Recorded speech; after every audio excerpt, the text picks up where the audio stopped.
Okay, so because we have one person coming, we have to send you the Zoom, Jennifer, so that you can zoom in. Oh, okay. Because you're, The Wi-Fi password as well. okay, the Wi-Fi password. I think this is still good, right? Yeah, that's still good.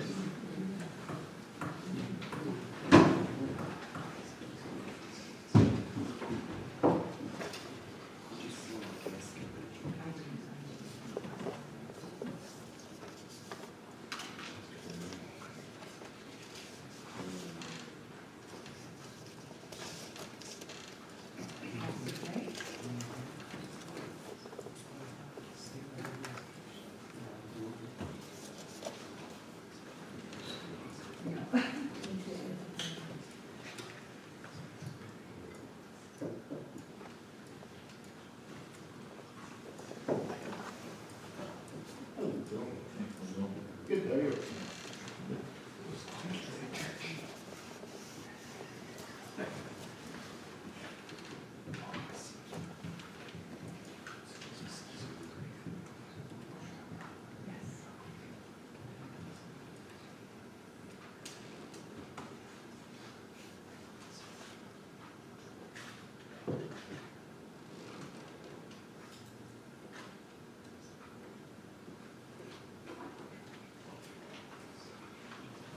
Does Jennifer have access to the Zoom? Probably not, I'll have to forward that to her. Forward it to her, yeah.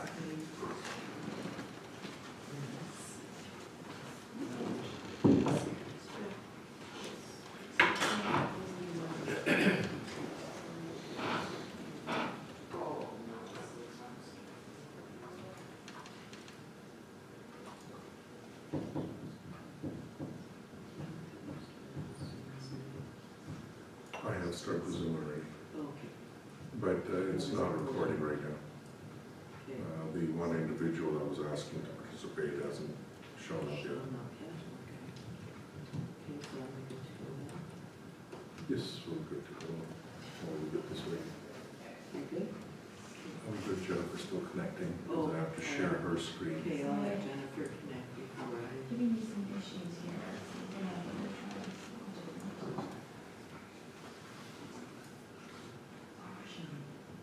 Try the staff one if the council one doesn't work. The guest one wasn't working, just the option.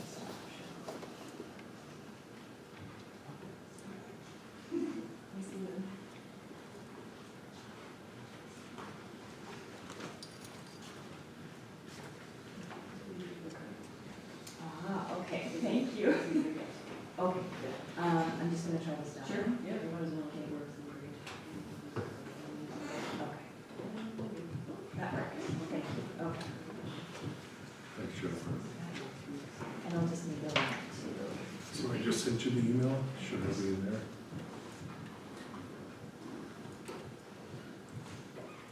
You'll want to turn off your speaker and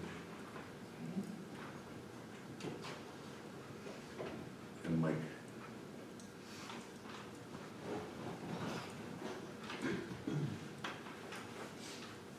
Sorry, everybody, we're just getting everything ready. We had a request for somebody to observe the meeting through Zoom, so we're making sure that whatever's shown on the screen here is also shown to them on Zoom.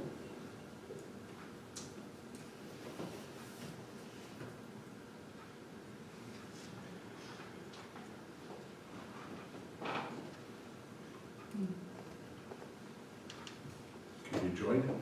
My Outlook has decided to restart and it's an issue. Technology, we had a lot of trouble this morning as well.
you go directly to Zoom, I can just give you the password and Sure. phone let's do number. that. So if you go directly to Zoom, it's Okay, meeting ID, meeting ID is 8827 9652460.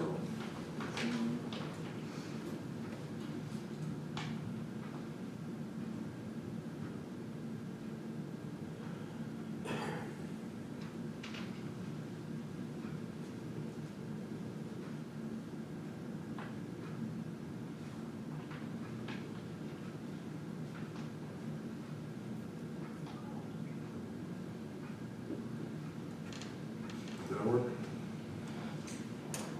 It started to work. It doesn't look like it's timed out for some reason. Try again.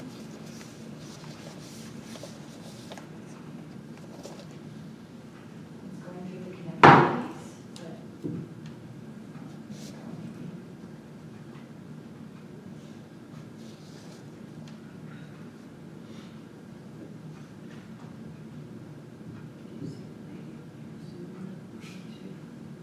There's no other participants. Yeah, This nobody's person else. hasn't even connected. We're going through this. How about we do this? I will share my screen, and then I'll just, as Jennifer presents, I'll share, just walk through the report. I apologize. No worries. No, Zoom it's not your closed fault. unexpectedly, so. Yeah, we were the ones who didn't prepare you for today, so that's not good. So let me just do a share screen. Okay, so.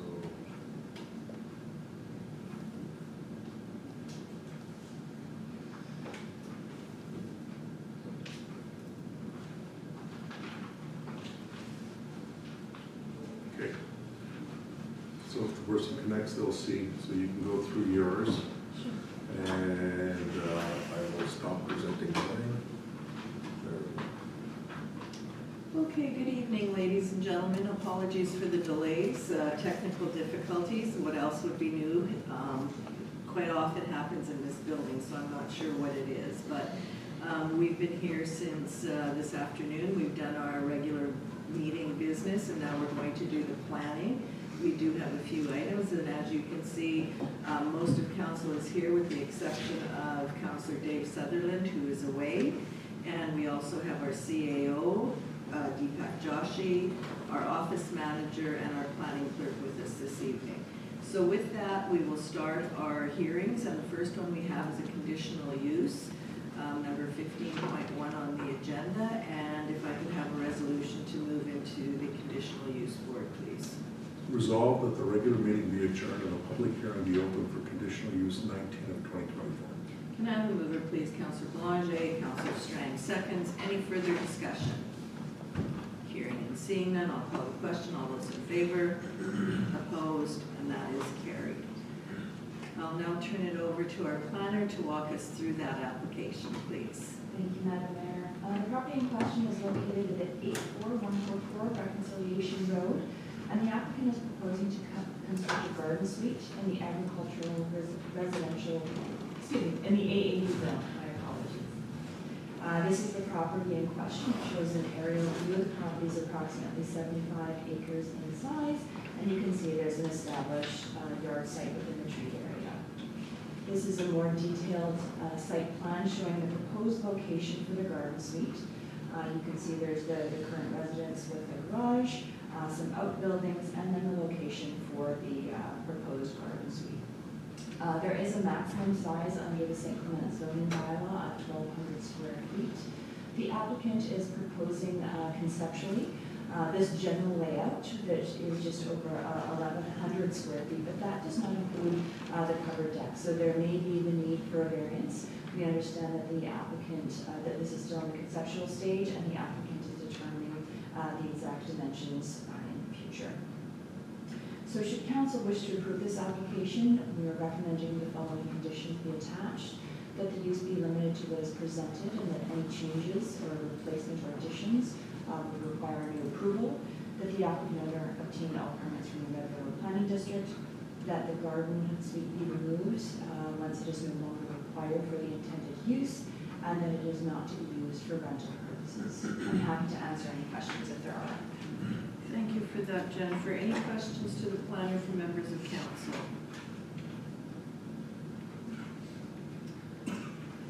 Okay, I'm not seeing any hands go up. Is the applicant in the audience this evening? Yep.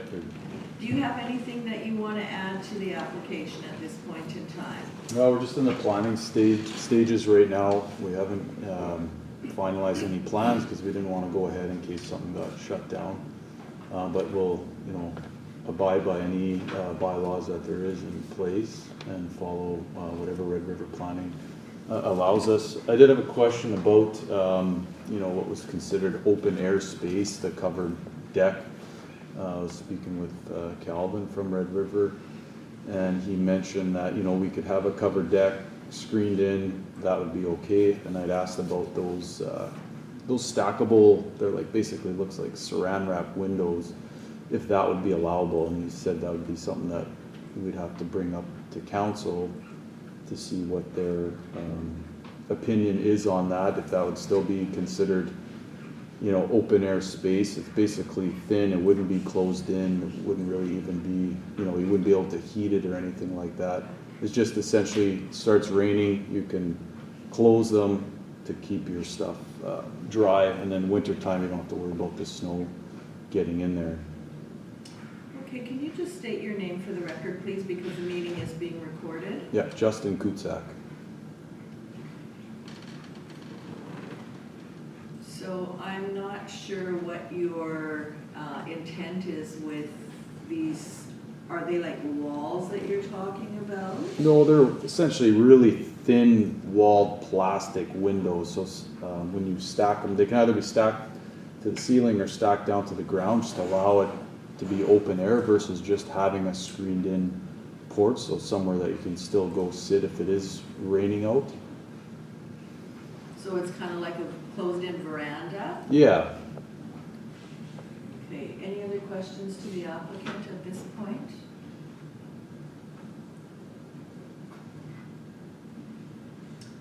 Okay, is there anybody else in the audience who wishes to speak on this application, please? I'm not seeing any hands go up. Is council ready to deal with this application this evening? Go ahead, Councillor Strang. Madam Mayor, would we be putting a timeline on the conditional use as we have been starting to do that on some of them? That will be up to council. I know that, I think one of the conditions was that it would have to be removed once it's no longer used. We haven't done one of those for quite some time, so if council did wish to put a time limit on, we could. Like, are you planning to have this there on a temporary basis, or is it going to be a permanent structure that you're putting there? Well, we would build it in such a way that it can be moved off if need be, but the idea is, age in place or grow in place is not just for, say, my parents to live there, remaining years there as long as possible, but the intent would be for myself and my wife to move out of our house and our kids, one of our kids move into our house, or, if possible, allow our children to stay there as they go to school or save for their first house. As we know, housing is quite expensive nowadays, so it's just give ourselves options. Yes, it would be built in such a way that it can be moved, but we would hope to try and keep it in our family as long as possible. There's zero intent to rent it out by any means. Okay, and your folks live on the property in the house, the existing house that's there? No, I do. Yeah, Oh. me and my wife currently live there. Okay. Yeah. Go ahead, Councillor Boulanger. No, I was just going to say, listen to the applicant's intent. It sort of leans away from a granny suite concept in terms of what it's really supposed to be for. I mean, just the way it was explained of potential future use of it. Yeah. So what is the wish? The question was, do we want to put a time limit on the structure being there, or are we good to leave it open. Go ahead, Councilor. I don't know if I put a timeline, but stick with what's been read by Madam Planner about, that after the age-in-place parents are no longer in need of it, that, I believe it's how we did every other one that we've done, that they have to be dealt with, whether they were removed or. Yeah, and that is one of the conditions, that to remove the temporary dwelling garden suite upon cessation of the intended use, and also that it is not to be used for rental purposes. So that is part of the resolution, so are we good with it as that, or would we still prefer a time? I'm fine with that. Good with that? I'm fine with that. Okay. Councillor Spicer, Councillor Bazarowicz? Okay, and I asked if there was anybody else in the audience who wanted to speak. I didn't see any hands be raised, so what I would ask now for is a resolution to close the conditional use hearing. Resolve the public hearing for conditional use 19 of 2024 be closed in a regular session of council be reconvened. Can I have a mover, please? Councillor Spicer, Councillor Bazarowicz seconds. All in favor? Opposed? Carried. Okay, so if council is ready to deal with this conditional use, I will ask for the resolution to be read, please. Whereas applicant owner of tax roll number 513600 of property legally described as Park Northeast 6-15-6E and located at 84144 Reconciliation Road, has made application for conditional use 19 of 2024 in order to allow for a garden suite in the A80 agricultural general zone. Therefore, be it resolved, conditional use application number 19 of 2024 be approved with the following conditions. 1, that the conditional use of the limited road has been presented in this application. Any further changes, replacement, or additions would require a new conditional use approval. 2, applicant owner obtains all required permits from Red River Planning District. 3, applicant owner remove the temporary dwelling garden suite upon cessation of intended use. 4, applicant owner to not use the garden suite for rental purposes. And this approval shall expire if not acted upon within 12 months of the date of making. Thank you for that. Can I have a mover, please? Councillor Orbis, second, please. Councillor Spicer, any further discussion?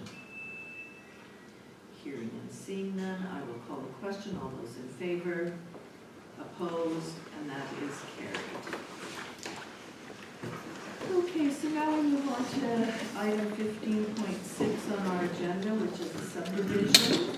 And there is actually a subdivision and a variation order that go together here. So we'll hear the subdivision first.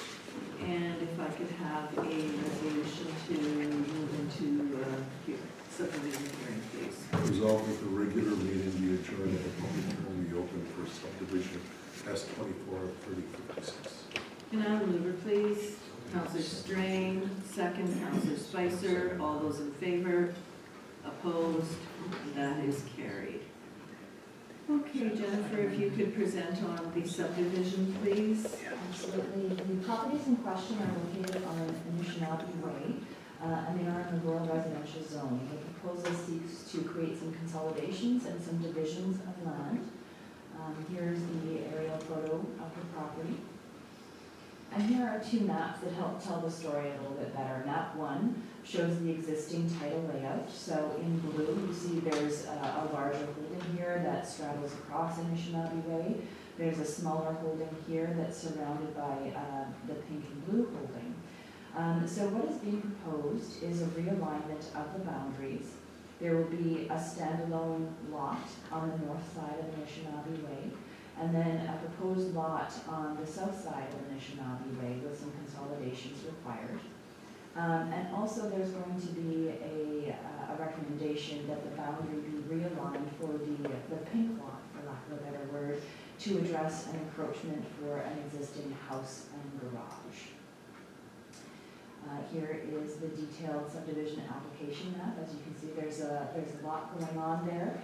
You can also see that a portion of Anishinaabe right-of-way falls within the title here.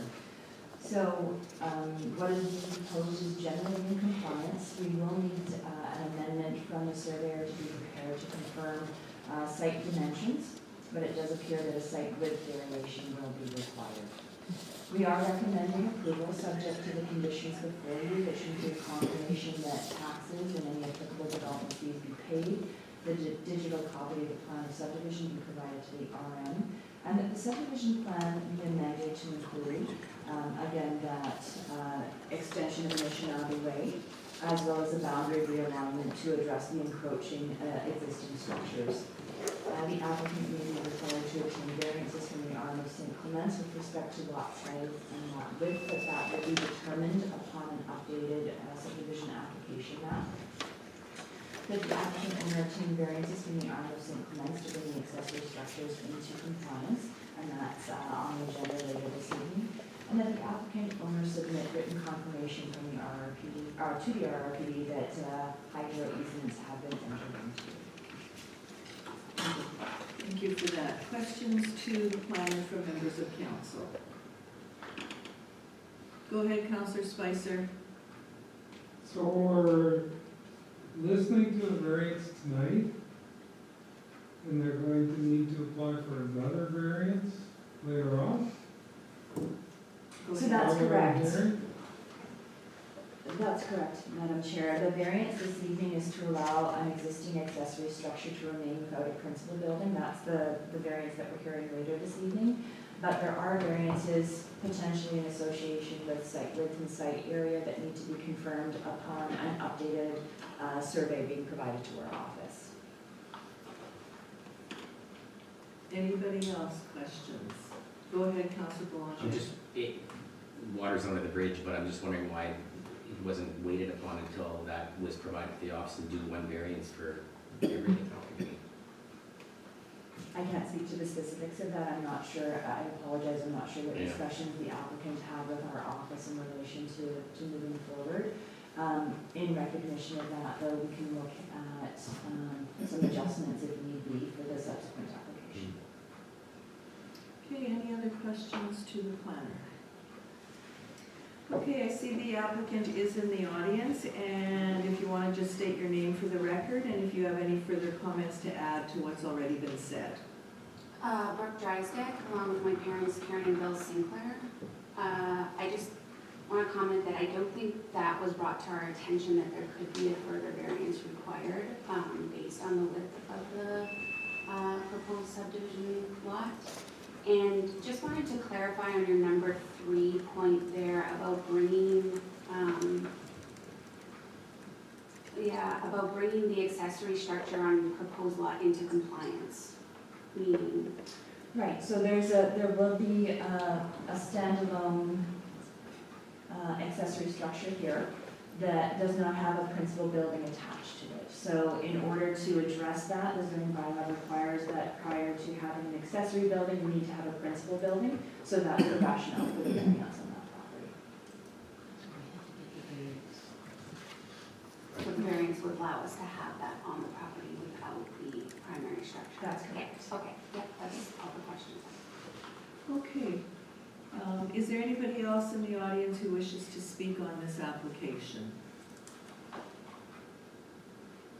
Did you have a comment, Sue? No, it's the bugs. Oh, We've had these food flies flying around. okay. Is there anyone else who wishes to speak on this application in the audience?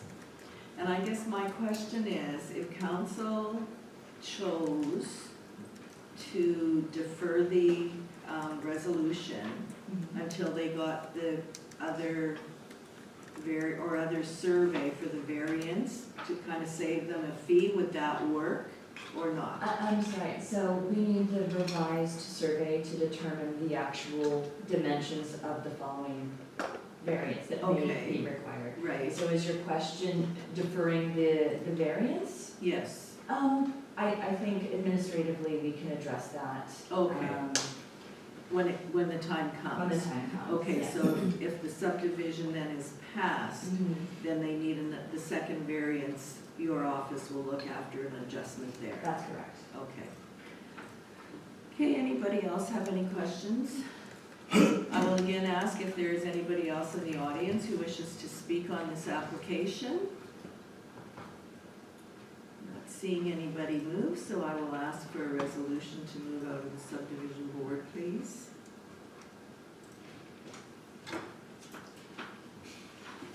Resolved that the public hearing for S 24-3056 be closed and the regular session of council be reconvened. Can I have a mover, please? Councillor Bezerovic, second. Councillor Belanger. Any further discussion? Hearing and seeing none, I'll call the question. All those in favor? Opposed? And that is carried. Okay, if council is ready to deal with the subdivision, I will ask for the resolution to come forward, please. Just a question, Madam Mayor. Would you like me to read the entire legal description? This one is a fairly long and lengthy legal description. No, I think we can probably shorten it up as you wish.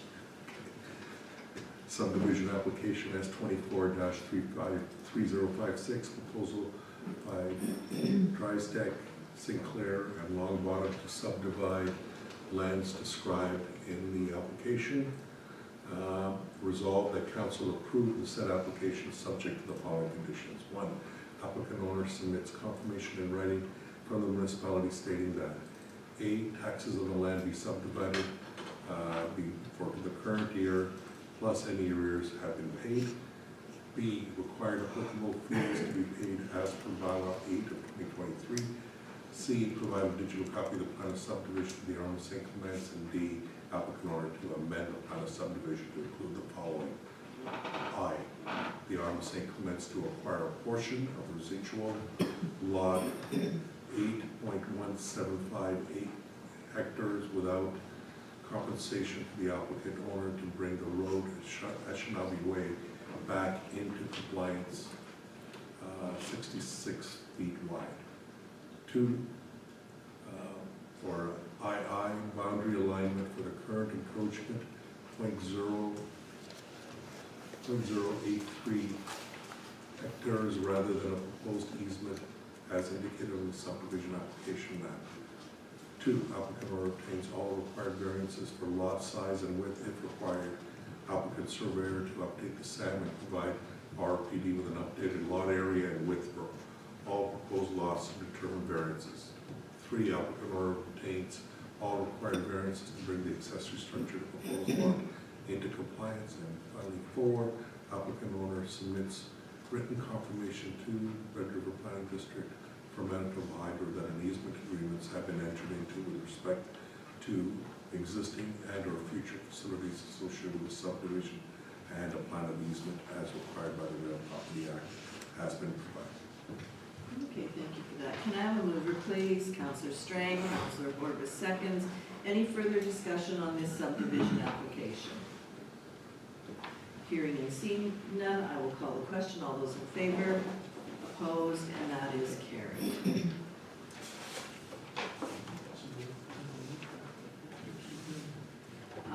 So we will move on to variation order, and if I could have a resolution to move into variation board, please. Resolved that the regular meeting be adjourned, the public hearing be open for variation order 57 of 2024. Can I have a mover, please? Councillor Bezerovic, Councillor Horvath seconds. Any further discussion? Hearing and seeing none, I'll call the question. All those in favor? Opposed? And that is carried. And I will turn it over to the planner to walk us through this variation order, please. Thank you, Madam Chair. So further to the last application before you, this property is on Shinabi Way, and the proposal is to allow an accessory structure to remain on the subject property without a principal dwelling in the rural residential zone.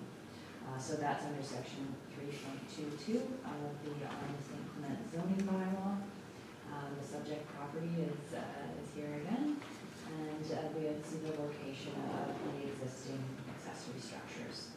Should council wish to approve this, the variance is limited to what has been presented in the application. Any further changes, replacements, or additions would require new approval, and that the applicant obtain all required comments from the RRPD and the Arm of St. Clements. Thank you. Thank you. Any questions to the planner from members of council? Okay, does the applicant have anything that they would like to add to their application for the variation? I have none. None? Okay, thank you. Is there anybody else in the audience who wishes to speak to the variation? Okay, if there is no one that wishes to speak, I will ask for a resolution to move out a variation vote, and we can deal with this variation order. Resolve the public hearing for variation order 57/2024 be closed and the regular session of council be reconvened. Can I have a mover, please? Councillor Belanger, Councillor Strang, seconds. Any further discussion? Hearing and seeing none, I'll call the question. All those in favor? Opposed? That is carried. And if we can have the resolution for the variation, please. Whereas the applicant or tax roll number 571000, 570900, 570800, legally described as RLP-PE-0, and located at 79 Eshanelby Way, has made application for variation order 57/2024. The request, variance request, accessory construction prior to principal building, zoning bylaw requirements, section 3.22, 3.2.2, accessory buildings or structures may not be constructed prior to obtaining a development permit for a principal building, notwithstanding 3.30 bylaw 13-206. Proposed by applicant maintain an existing accessory structure without a principal dwelling. Purpose to vary the section 3.2.2 of the single-family zoning bylaw in order to allow an accessory structure to remain on the subject property. Therefore, be it resolved, variation order 57/2024 be approved with the following conditions. 1, the variance is limited to what is being presented in this application. Any further changes, replacement, or additions would require new variance approval. 2, obtain all required permits and approvals from RRPD and the Arborist St. Clements. Approval shall expire if not acted upon within 12 months of the day made. Okay, can I have a mover, please? Councillor Bazarovic, Councillor Corbis, seconds. I have a question though. I guess, is there an existing structure there? Because it says variance request accessory construction prior to principal dwelling. Like, is the building, accessory building there or not? It is existing. Okay, so it is existing, and that's what I thought, but when I read this, it says construction, so should that be corrected? No, because you're technically not allowed to have an accessory in absence of a principal, so it's allowing that existing accessory to be Okay. constructed. Okay. Yeah, I have a mover, I have a seconder. If there are no further questions, I will call for the question. All those in favor, opposed, and that is carried. So that pretty much closes our planning items for this evening. I know we have one more bylaw amendment that we're going to be looking at. And there is a public hearing for that, so do we need a resolution to go into the public hearing for that? If I can have that, please. Resolved that the regular meeting be adjourned and public hearing be open for bylaw 6 of 2024. Can I have a mover, please? Councillor Bazarovic, Councillor Strang, seconds. Any further discussion? All those in favor, opposed, and that is carried. Okay, so,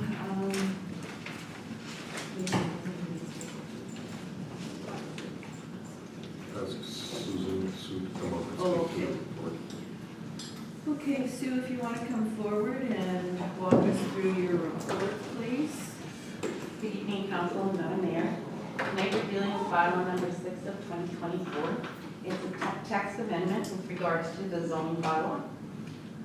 The issue with the zoning bylaw number 6 of 2024, we are amending this bylaw 5 of 2002 by amending 3.31.5 minor variances. Section 3.315 of the Rural Municipality St. Clements zoning bylaw currently outlines development officers may approve in office with or without conditions, minor variances not exceeding 10%. Some time ago, section 1021 of the Planning Act was amended, which gives more flexibility rights to development officers. It was amended to change that variation from 10% to 15%. So all we're doing is basically bringing our zoning bylaw in compliance with the current planning act. The application or the bylaw was reviewed by provincial planning branch, RRPD, and did the circulation to surrounding municipalities. First reading of the bylaw was on July 23rd of 2024, and circulation was completed as mentioned. As per the requirement of the Planning Act for a zoning bylaw amendment, a notice must be published in the local paper, starting at least 40 days before the hearing and completed at least 6 days before the hearing. The notice was published on August 8th and August 15th in the Selkirk Record. Recommendations: once the public hearing has been completed and there are no objections or minimal objections, administration has confirmed that the proposed amendment is consistent with section 1021 of the Planning Act, and council should proceed with second and third reading of the bylaw.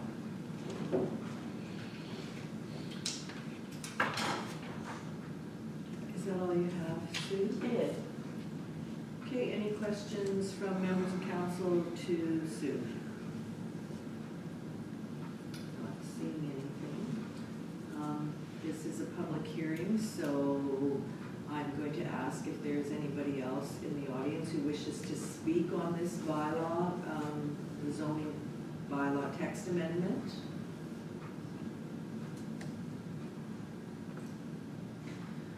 Okay, I'm not seeing anyone move, so can we close the public hearing then?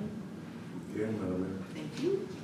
Resolve the public hearing for bylaw 6 of 2024 be closed in the regular session of council be reconvened. Can I have a mover, please? Councillor Corbus, Councillor Spicer seconds. Any further discussion? Hearing and seeing none, I'll call the question. All those in favor? Opposed? Carried. Okay, so because this is a bylaw, we will need second and third reading.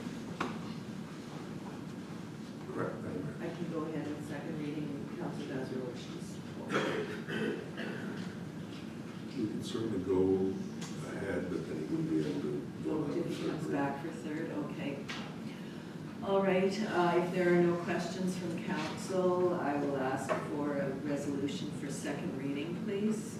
Resolve that bylaw 6 of 2024 being a bylaw to amend the Arma St. Clements zoning bylaw 5 of 2002 as amended be given second reading. Can I have a mover, please? Councillor Corbus, Councillor Strang seconds. Any discussion? Hearing and seeing none, I'll call the question. All those in favor? Opposed? Carried. And I guess we need, to complete this, we will need third reading, and please remember that third reading of the bylaw, it is an automatic recorded vote. So if I can have that resolution come forward, please. Resolve bylaw 6 of 2024 being a bylaw to amend the Arma St. Clements zoning bylaw 5 of 2002 as amended be read a third time. Can I have a mover, please? Councillor Spicer, second Councillor Belanger. Any further discussion? No. Hearing and seeing none, I'll call the question. All those in favor? Opposed? And that is carried. And that was unanimous. Carried. Okay, that takes care of our, oh no, there's a general planning on a subdivision file, a resolution amendment. We can do that, and then we can take our delegations, so. Okay. So do you want to talk to this? Yeah, I'll just talk briefly to it. Subdivision S233035 is a subdivision that was approved on Church. One of the conditions were with regards to construction and connection to water and wastewater services. We normally have that condition in there, but in the past, how we've been dealing with that is the developer does not have to construct the connection. They only have to pay the buy-in amount. So we'd like to amend, I'm not sure what condition it is, but we'd like to amend the Whatever. condition. Thank you.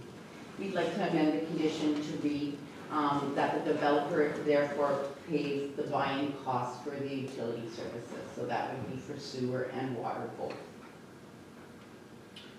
Okay, I guess my question would be, I know that we do have two church roads, so is this in the village here, or is it at the south end? Thank you. It's in the village. Okay. Okay, if council is ready to deal with this, if there are any questions from council, now would be the time.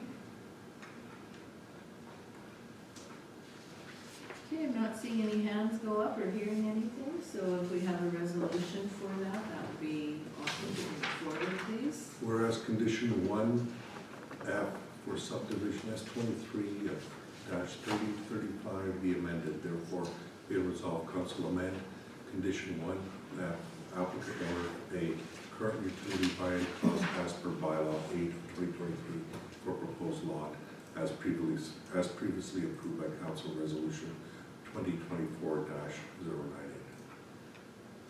Okay, can I have a mover, please? Councilor Bazarowicz, Councilor Horwath seconds. Any further discussion? Hearing and seeing none, I'll call the question. All those in favor? Opposed? That is carried. Okay, so that is all our planning files for this evening that we've worked on.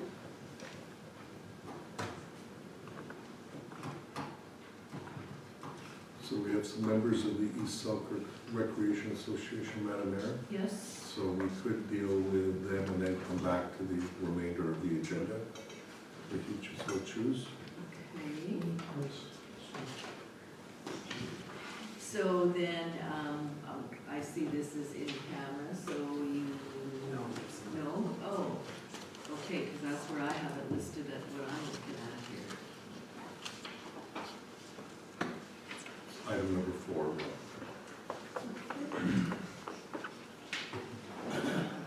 Okay, so who is going to speak on behalf of the rec center? Who is coming forward?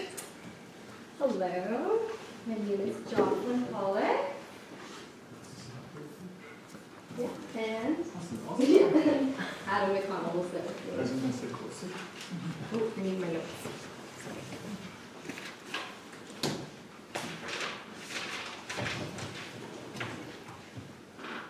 Yeah, Madam go ahead. Mayor, yeah, I can use the quick share.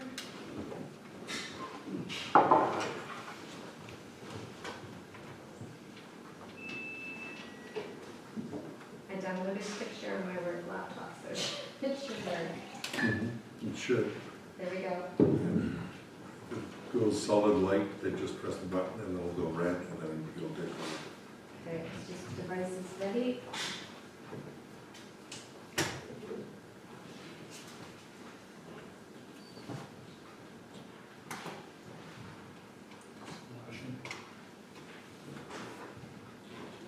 I've used this before, so it's usually pretty automatic. Yeah, it's very automatic. Here we go.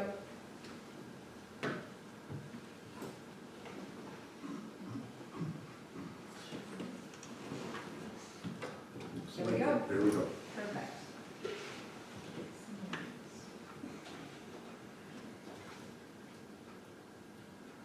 Perfect. Okay. Thank you, Madam Mayor. Thank you, Council.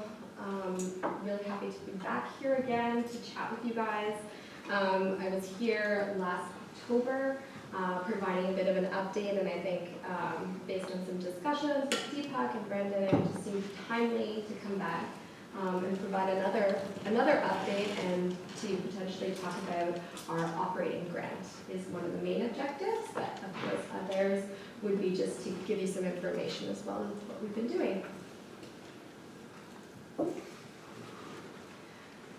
So just going to talk and just remind you all briefly, goals and objectives for the ESRA, some changes in our board and our staff, current facilities, some of the challenges and work to date and moving forward, the most important slide of this presentation. So again, we do our best to align with the RM and the recreation goals of the strategic plan, which ultimately aligns with our original objective for the ESRA in delivering recreation and community activities for our membership. Our membership certainly has grown just with the way that society and socially we have with the Trias area. So thinking about St. Andrews, Selkirk, and St. Clements, and all the people who use the facility, even in Garson, Tyndall, Pine Falls, Lac du Bonnet, Scantlebury, all the different communities that tend to come to our destination here for recreation. So the big change for us on our board was Lisa Danko took on the treasurer role and is working with Tammy Fontaine and Blake to move into that and transition into that role. And then our former treasurer, Danielle Beanstra, is now a member at large. Pretty much everything has stayed the same as previously in October, and we will be planning our AGM. We have our regular monthly meeting coming up September 10th, and we'll be making plans for our annual general meeting then. We likely will have a number of nominations for board membership there, as many of these are coming to term. So we'll be working with Brendan to make sure that we can get that notice out to the public and let people know that we're looking for that volunteers and for board members again. And you can see that we still have our baseball director is vacant, so looking for some positions there. As you know, our current facilities include the arena, the baseball diamonds and the soccer fields at Legacy Park, and our Legacy Park clubhouse. Of course, the RM owns the land, and we maintain and take care of the facilities, of course with your support. So we'll just go right into the dugouts. I know you guys have been here for most of the day, so I don't want to keep you too long, and we'll get right to what we wanted to talk to you guys about. So back in October, I had presented the idea of doing we were looking to pursue the baseball dugout covers at Legacy Park. We were finding it really challenging to be competitive in terms of the other facilities that have baseball diamonds. One of the requirements from Baseball Manitoba itself is to have a dugout cover for safety reasons and various other rationale, and so we felt that one of our key goals moving forward this year was to look for additional opportunities for income, and if we wanted to be successful and competitive, we needed to do this upgrade. When we first looked into doing the upgrade, we had a variety of estimates and different ideas on how to approach the upgrade. It ended up that the posts that we had in the ground were not thick enough to accommodate cover, and so we took that opportunity as well to do a bit of an expansion on the dugout, so there's a little bit more space in the dugouts. At the time, I was applying for different grants, and I was successful in finding a number of grants. In particular, the Manitoba Liquor Lotteries grant provided $21,000 for this project, and we've had some support from the community as well, and then we've brought in some revenue on our own baseball tournaments and savings over the last couple of years in anticipation of this project. At the time in October, we were talking about the planning board and getting a permit, and I had been concerned because the planning board had indicated that we needed a permit for each of the 6 dugouts. We were looking for support from you guys when the time came, when we went to the planning board. In the end, the contractor who provided us in-kind labor for building the dugouts was able to work with the planning board and was told that we would be charged for 1 dugout and then an administrative fee for each of the other 5 dugouts. We just received the bill for $3,182.15 to permit those dugout covers. That's an expense we did not expect. So they charged us $1,500 for 1 dugout and $384 for each of the other dugout covers, so 6 total. And they're all identical. And they are all identical, and they were all drafted with a plan, an official plan, and an engineered stamp. So it is unfortunate, the timing of all this and working with the contractor. He was under the impression that it would be 1 charge for 1 dugout, so we do have a bit of a shortfall there on this project. When I say requesting support, it's not necessarily that, like, support and financial support would be great from that perspective of this side project, but honestly, $3,000 for a dugout cover just doesn't seem you know, doesn't seem right, particularly because it's a chain link fence with a cover on it. And we just wondered, we were coming to council today, just wondering if there is any opportunity or any options that we might have to go back to the planning board. We don't know what your capacity is or what influence you might have, but certainly we thought we would bring this forward. The contractor is not going to charge us any I guess fees associated with delay in payment of this $3,000 because he did not expect this either and thought it would be good to bring it forward to council and just communicate what came up here.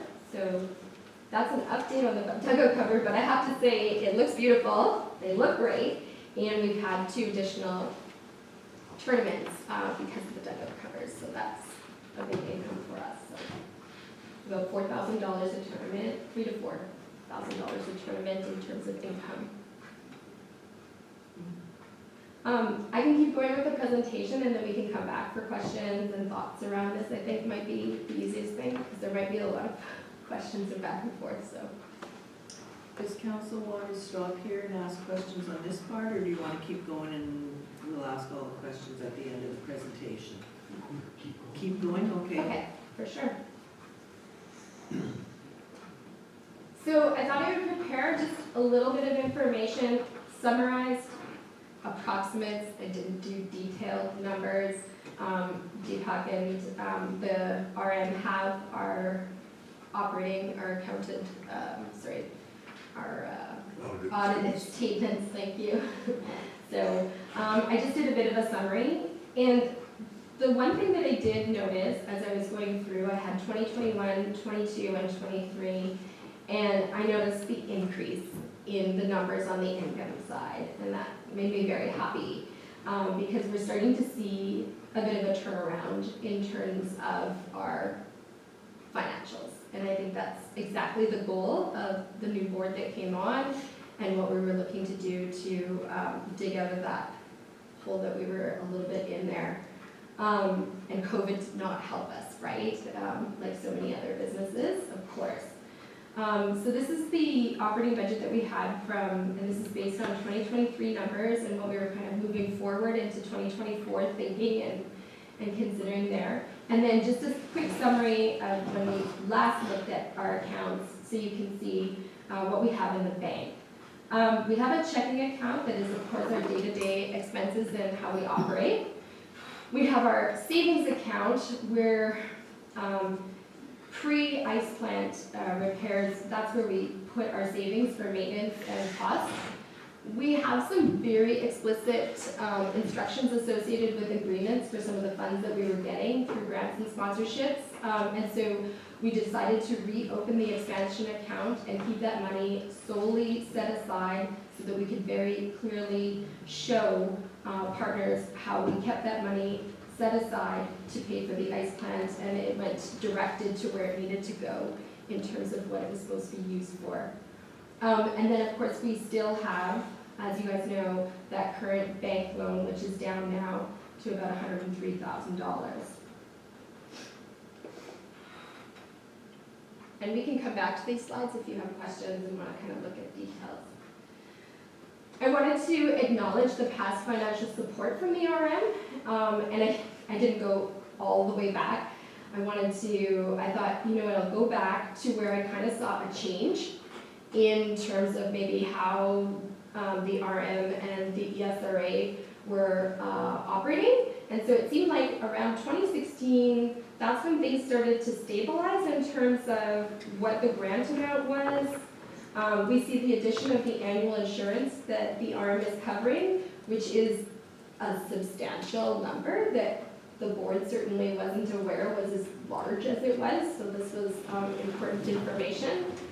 You can see the special COVID funds that were allotted and passed over from the RM to help support us during that really challenging time and come out of our debt and get back on track.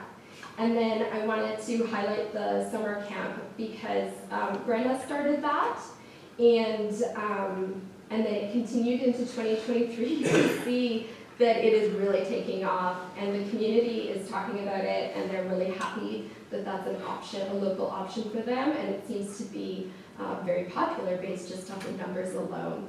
And so Brendan's going to come and chat with us in September about how we can keep that going and some options there. So that all that summer camp work in terms of hiring and getting that use of the arena during the summer came from the recreation directors here.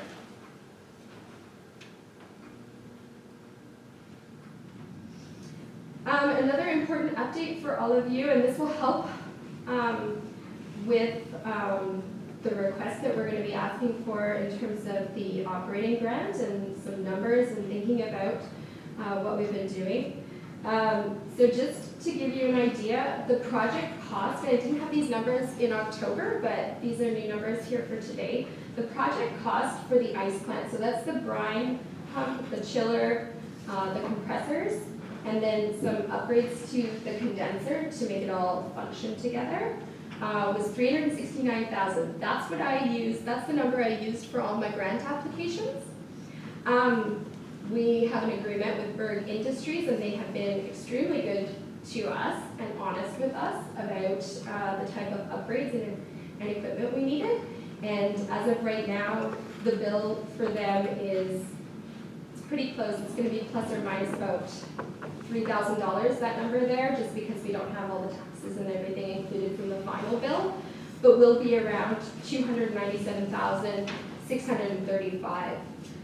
They did offer us additional options that we could upgrade to, and when we consider that in terms of the grant that we got, we did get from the province of Manitoba $184,000 grant, 50% of what I originally asked for. Obviously, if we're not spending the full $369,000, we need to give money back to the province because it's got to come from somewhere. But it's not that much, so I'm not too worried. The money that we currently have in the bank from the province is just a little bit less than what 50% would be from the $297,000. We will get some Efficiency Manitoba incentives back on that project, of course, because it is significantly upgrading in the arena. We pulled $20,000 from the operating grant from 2023 that you guys provided and put it directly into our expansion account in order to accommodate and to direct those funds to the ice plant. Hockey Hall of Fame, we've got some various other items there that I just highlighted in red. We are planning the hockey tournament for 2024 and expect, we've already got phone calls about it and people looking to enter our tournament for that. And last time we made $6,000, so we're hoping to match that again. I estimated our current shortfall of $91,380 for the project as it stands right now without any upgrades. But I just want to slide back here and just remind you that our expansion account has $71,000 in it. So I am very happy to report that it's not a massive shortfall that we're seeing there, but we will need some of that $71,000 to cover the additional expenses from the dugouts, just that $4,000 for permitting that we did not expect. So just small numbers, but certainly not a horrible, horrible shortfall. I wanted to highlight some of the things that we're thinking about in terms of opportunities for more income. That's really what we have to do. The reality is hydro's going to stay the same or go up. Water and sewer are going to stay the same or go up. There's only so much time in a day for ice lots, and you know, we need to look for other opportunities, and so that's what we've been doing. In terms of the arena, we open it early in the season. For example, we're going to start the ice plant and cross our fingers that everything works September 3rd. So that's coming up very soon. And try to get that ice in as early as possible. We've already got people calling and looking for ice slots before the hockey season starts. Our ice slots during the hockey season, during the actual hockey season, are 100% full. Like, it is hard. People are looking for ice everywhere. And then we're excited about the new board with the Lord Selkirk Minor Hockey Association and the opportunities that might come there. We had a lot of burnt ice last year. So that was on the scheduling side of Lord Selkirk, so they would either double book ice, or they wouldn't they didn't communicate to the teams that they had ice at East Selkirk or St. Andrews. And so there was a lot of burnt ice. This wasn't unique to us, this was something that happened kind of across all the different arenas, so Winnipeg Beach, St. Andrews, and ourselves. So we're hoping with new board members there and a new scheduler, those problems won't happen anymore.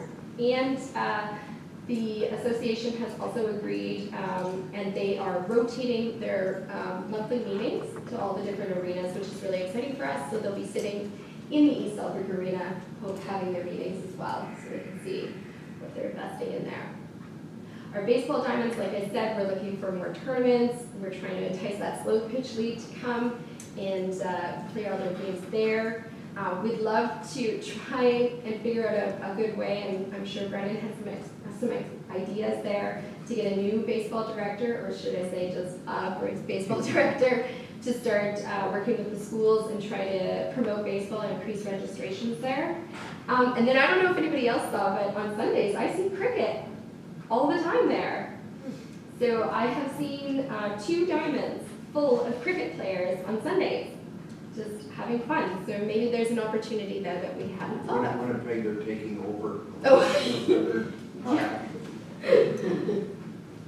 For the soccer fields, we'll just continue to promote soccer and increase the registration in the Trias area. Soccer is all through the Red River Soccer Association, and it's a volunteer organization. It's not under Manitoba Soccer Association, but certainly soccer registrations have been increasing. Kids love soccer. They love playing it at recess, and they love playing against and with their friends in the evenings. And there may be other opportunities to offer some camps or other focused training sessions to use the facility as well. So certainly, taking everything that we've learned over the last 5 years as board members, coming onto this board, we need to do a better job and be really focused and with intent on an asset management plan. And so what I've done here is provided kind of what we think our risks are moving forward, and we try to prioritize those in a 1 to 5 kind of scenario. What we need to focus on, there's room for discussion around these, but we're thinking about operations. So what's going to slow us down from operating? What's going to slow us down from being able to get that income? And right now, the Zamboni is needing some TLC, which Blake gives it, I think, every day, but it's not going to last. And so Zamboni is really high on our list, because if we can't clean the ice, we can't sell the ice slots. And then kind of moving down, these are all kind of things that we know put us at risk. So the roof of the lobby needs to be redone. There's no problem right now, but that certainly would be something on the list that could slow our operations. And then in terms of the facility's comfort and use, again, around that air quality and circulation. So I'm sure you guys have gone in there and noticed it needs some dehumidifying. We need to, you could paint the roof, and that helps with the moisture and the dripping. We also had a problem with one of our furnaces and the heat in the change rooms. We fixed it, but it's not a permanent fix, so it definitely needs some attention there. And then, of course, we can't forget the risk associated with the fact that we have a loan and we have debt there that we want to pay off, and so we'll keep managing that. So in terms of requests or considerations for today, we all know, and I'm sure we all have been volunteers and know what it means when we say volunteer fatigue. And we need some support there from the RM in terms of just, working with Brennan and others within the RM to figure out how to get some succession planning for the volunteer board, and also our staff. As well, Deepak introduced me to the universal funding formula, and I think there's some really great opportunities there, and I'm really excited about that document and some of the content of that document, including things such as that asset management plan and how to do that better. And then, of course, we were looking for $60K for an operating grant. And that is my presentation for you today. Thank you. Thank you very much for that. I guess my first question is going to be, are you going to send Deepak a copy of your presentation, please? I can for sure. Please. Go ahead, Councillor Boulanger. Yeah, just a couple of questions. Permitting costs for those covers for the dugouts. When the contractor went to planning, is he certain that, or what exactly was told to him that what was going to be required? Is he certain that they didn't tell him that it was going to be 300 for every other one, or like how did that all shake down? Yes, but to help with that, I've asked the contractor to send an email detailing that information, and then he's also provided me with the detailed invoices for each of the dugouts, and then I was going to provide that full list of information to the RM, so I don't have that right now. So there's an email chain between him and our PD? I don't know if it could be an email chain, I don't know for sure. He's on holidays right now, so I can't. I mean, that's what I would like to see, is what conversations were took place and all that. Yeah, for sure. One other question, under the category of opportunities for income, what happened to, Sorry, I'm just what happened to that hockey club? I can't remember the name, I was supposed to. Oh, the Gators. Yeah, what happened there? I don't know, under the category of opportunities for income. Yeah. So, so the Gators were there. I haven't, as a board member, I haven't been updated on how that went, or, somewhere in the season or anything like that. They took up the ice time, they used the ice lot, so that was good. I know that my son went to Gator games, so I never heard much about it. All of a sudden I see that they're somewhere else, and I just didn't know what happened there. No, I don't know personally as a board member. That's it for me. I'm just gonna kind of go from there, like somebody on the board has to know why they leave, they just didn't. Well, for the record, it said, don't quote me directly, but the Gators would rather deal with a council in East St. Paul than board members in the RM St. Clements. And just from looking at it, like, you have the Steelers, you have the Fishermen, like, and then you try to bring in a junior C team. Like, there's only so many kids in this area you can draw from, right? If you go up to the perimeter, then you're gonna pull from Transcona, like, more areas, right? So in terms of owning a team, if I was the owner, I would go there too. So just taking up your point there, I'm kind of confused, like, so,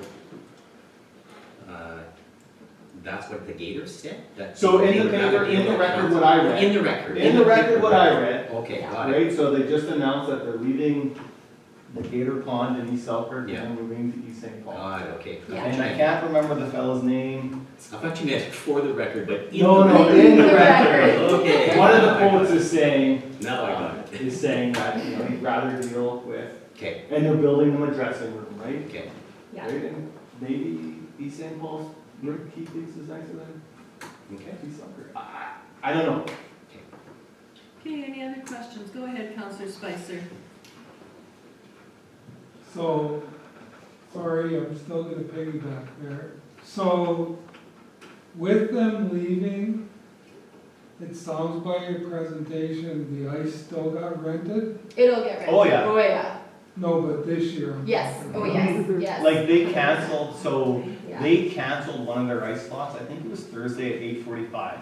They were practicing twice a week, it went down to once a week, and that 8:45 time slot was gone, like that. Yeah. Like, they, So we're not looking at, no, they're not like no in time. their mind, like you're projecting that we're not looking at a loss of income because. No, not at all. No. Okay. One question. Go ahead.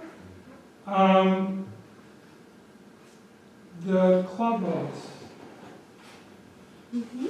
now, do you gain revenue if there is a proprietor operating during the summer there? No, You don't rent them the facility at all? we have a very, very hard time getting anybody to go in there. So our way of offering the service to the people who come there, just like in the arena, is to make sure something is there. Because if we charged rent, those people just, they wouldn't be able to make it in terms of a business. We run a concession out of there ourselves, volunteers. If I paid the volunteers who were there working, I would not have made enough money there I think to sustain something in there on a regular basis at this point. Can I jump in on that one? Is that okay? Yeah. Right, Dave I- Sasaki, Vice President. That was always our goal, was to try and make money out of those facilities. We have them, and we're paying expenses for them. We've gone through two different people we rented to, and trying to come in there and stay, like establish their business and keep moving. We did, like Johnson said, we weren't charging. But the long-term goal was to see how it was working, get them established, and then maybe start charging money and try and make revenue that way. But both times we rented that facility out, the renters have left before in the last year. So we haven't been able to establish anything there. It looks like it's a very tough thing to get someone to go there, succeed, and then provide revenue to ESRA. That's what we've Yeah. done so far. Yeah. Oh, five, sorry. 5 different rentals. Five Five people have attempted that.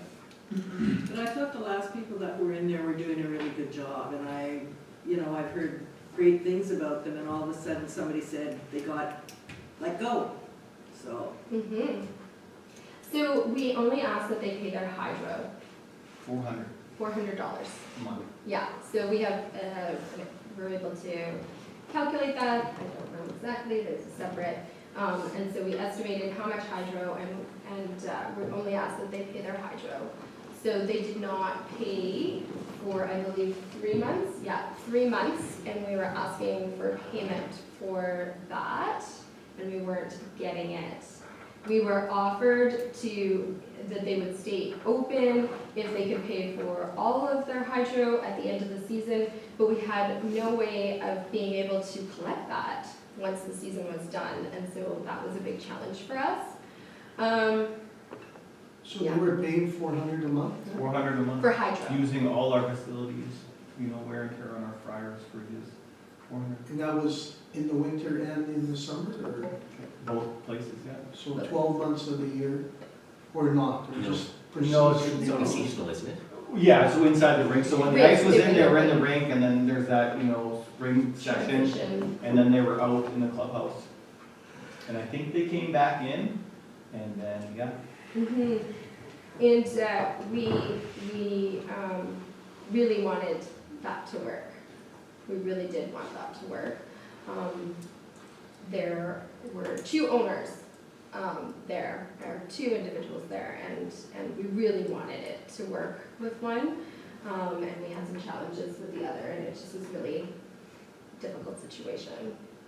So. You had mentioned that we're talking clubhouse. What about the canteen in the rink? Who looks after that? Yeah, that was the same, like, Tasties, they I think went they're back called. and forth. Right, Yeah. okay, but they're not there anymore. So Nope. what's gonna happen this year? Like, Yeah. and I know they weren't there for last winter either, part of it anyways. Yeah, They were there in the beginning, they were there for our hockey tournament. yeah, they were there for all of that. So was the canteen in the rink opened during last winter or not? Yes. Yeah.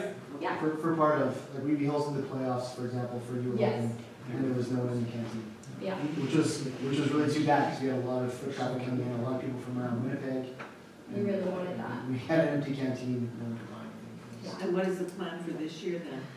So the plan for this year, and that's probably one of the main agenda items for our September meeting, is to talk about that. We're looking at maybe we could get some volunteers and just do something on weekends or when we're available or for major functions, then at least that revenue all comes to us. If somebody approaches us, then we would probably consider that again. Like, we want someone in there. We want people to be able to buy coffee when they come to watch a practice in the arena. I want to be able to get something when I go to the arena. But, you know, there is, the other factor there for us is that we also learned a lot in terms of how much more involved the volunteer board needed to be in terms of oversight on some of the tenants that we have had. Some of the tenants left the facility in a really rough shape and made me think whether or not or how that tenant actually passed a health inspection. So there's definitely some considerations, and there's more work needed and more oversight needed in terms of the volunteer board if we had a tenant in there. And I mentioned to you guys as well that volunteer fatigue, we are running out of steam to be able to oversee that as well. Yeah, and I just want, and on the cold canteen, there's so many drive-through windows that you can hit on your way here that you're not gonna go and get a burger at the rink. Like, it's just like, I sit there and watch people and no one buys anything. The events are definitely the main feature in terms of food. In terms of having coffee, drinks, things like that, I think that's important definitely from a regular basis. And we could do that with the Pepsi machine or a Gatorade machine or something like that as well. So there are other options that we definitely have to consider. So definitely more discussion on that, and that's on our agenda for next meeting for sure. Okay, anything else from members of council? I did have something else, but now it has escaped me. Madam Mayor? Sure. I see your request is asking for $60,000 for operating grant, Mm-hmm. but your presentation talked about 3 different requests. Oh. So one was for the permit fees.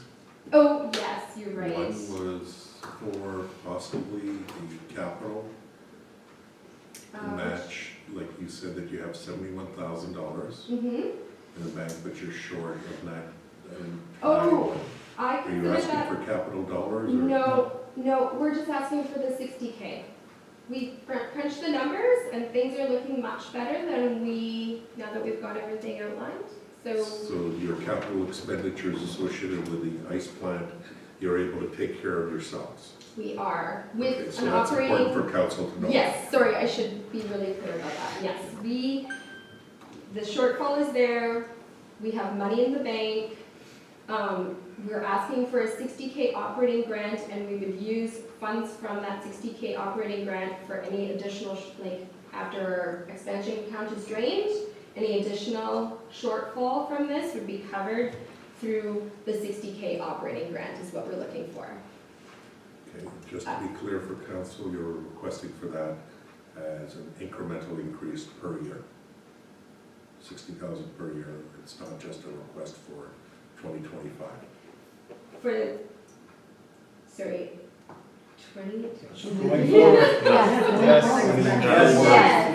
Until the end of time. Sorry. So they get 30 a year now, right? 30. Yes. Did they get their They get 30 a already year this plus, they get No, 30,000 not a yet. year. Oh, so We you're haven't not got our just- 2024. So you're just looking for 60 for this year, you're not looking for 90, so you never got to. Oh, Over no, 30. yes. Oh, sorry, I'm not presenting very clear at all. I'm so sorry. Yes. But- So Yes, you never but- got anything from us this year? Not yet, no. Okay, so you're So- looking for 60 So for we're this looking for year? 60. And for going this year. For next year, 60. And when a new board comes in, they might ask you for more. But to be clear, this year's budget was Or already less. established. Yes. Or less. So, Yeah. so that's the important key point for you guys, yes, is that, and that's what This I year's read. budget was already established, which was $30,000 for operating grant and $29,000 to cover for annual insurance, as well as whatever funds are available from the summer camp, and I think this year is even better than last year. I would assume so, because Because there I were saw a a ton lot of more kids there. kids using our bathrooms here as well. Yeah, yeah, yeah, yeah, and using No, which is front okay, yard, which is your okay. front yard. Yeah, 'cause I assume that was because your site was full and there was overflow. And the grass.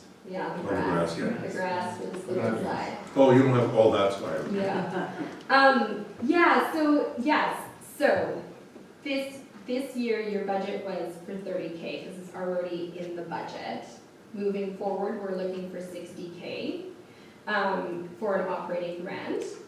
But also I think that what comes out of this is that if you did the 50K again this year or looked for so there is an additional capital ask, I guess, then in that sense. So if I go here, I mean, with respect to the dugout covers, like I don't know if we're asking for money, or I don't even know if council or the RM has any ability to influence or to go back to the planning board. Like, I just don't know, so I wanted to leave that open as an option. They've already invoiced it to the contractor, so my assumption is there's no ability there, but I wanted to put it to you Again, guys. I'd like to see that email chain Yeah. for the contractor. Once the CEO gets it, then we can determine whether a conversation was had Yes, during the working up point of him Yeah. going and dealing with them. Like, I'd like Mhm. to see what was said from them. yes, exactly. So I think we can just like maybe hold that, and we can get you all the information. If there is something that we can do at the planning board point, then it's not a request for funds for that, it's a request to have that conversation at the planning board. If there's nothing we can do there, then you're right, request for funds to help support us with that. Although, thinking about the summer camp, that's pretty good money too, so there's options there. But we'd be looking for an additional 30 in capital to help us with the ice plant on top of our 30K grant, which I understand is budgeted already. So it would have to be considered as capital, additional capital. And then moving forward, a 60K operating grant.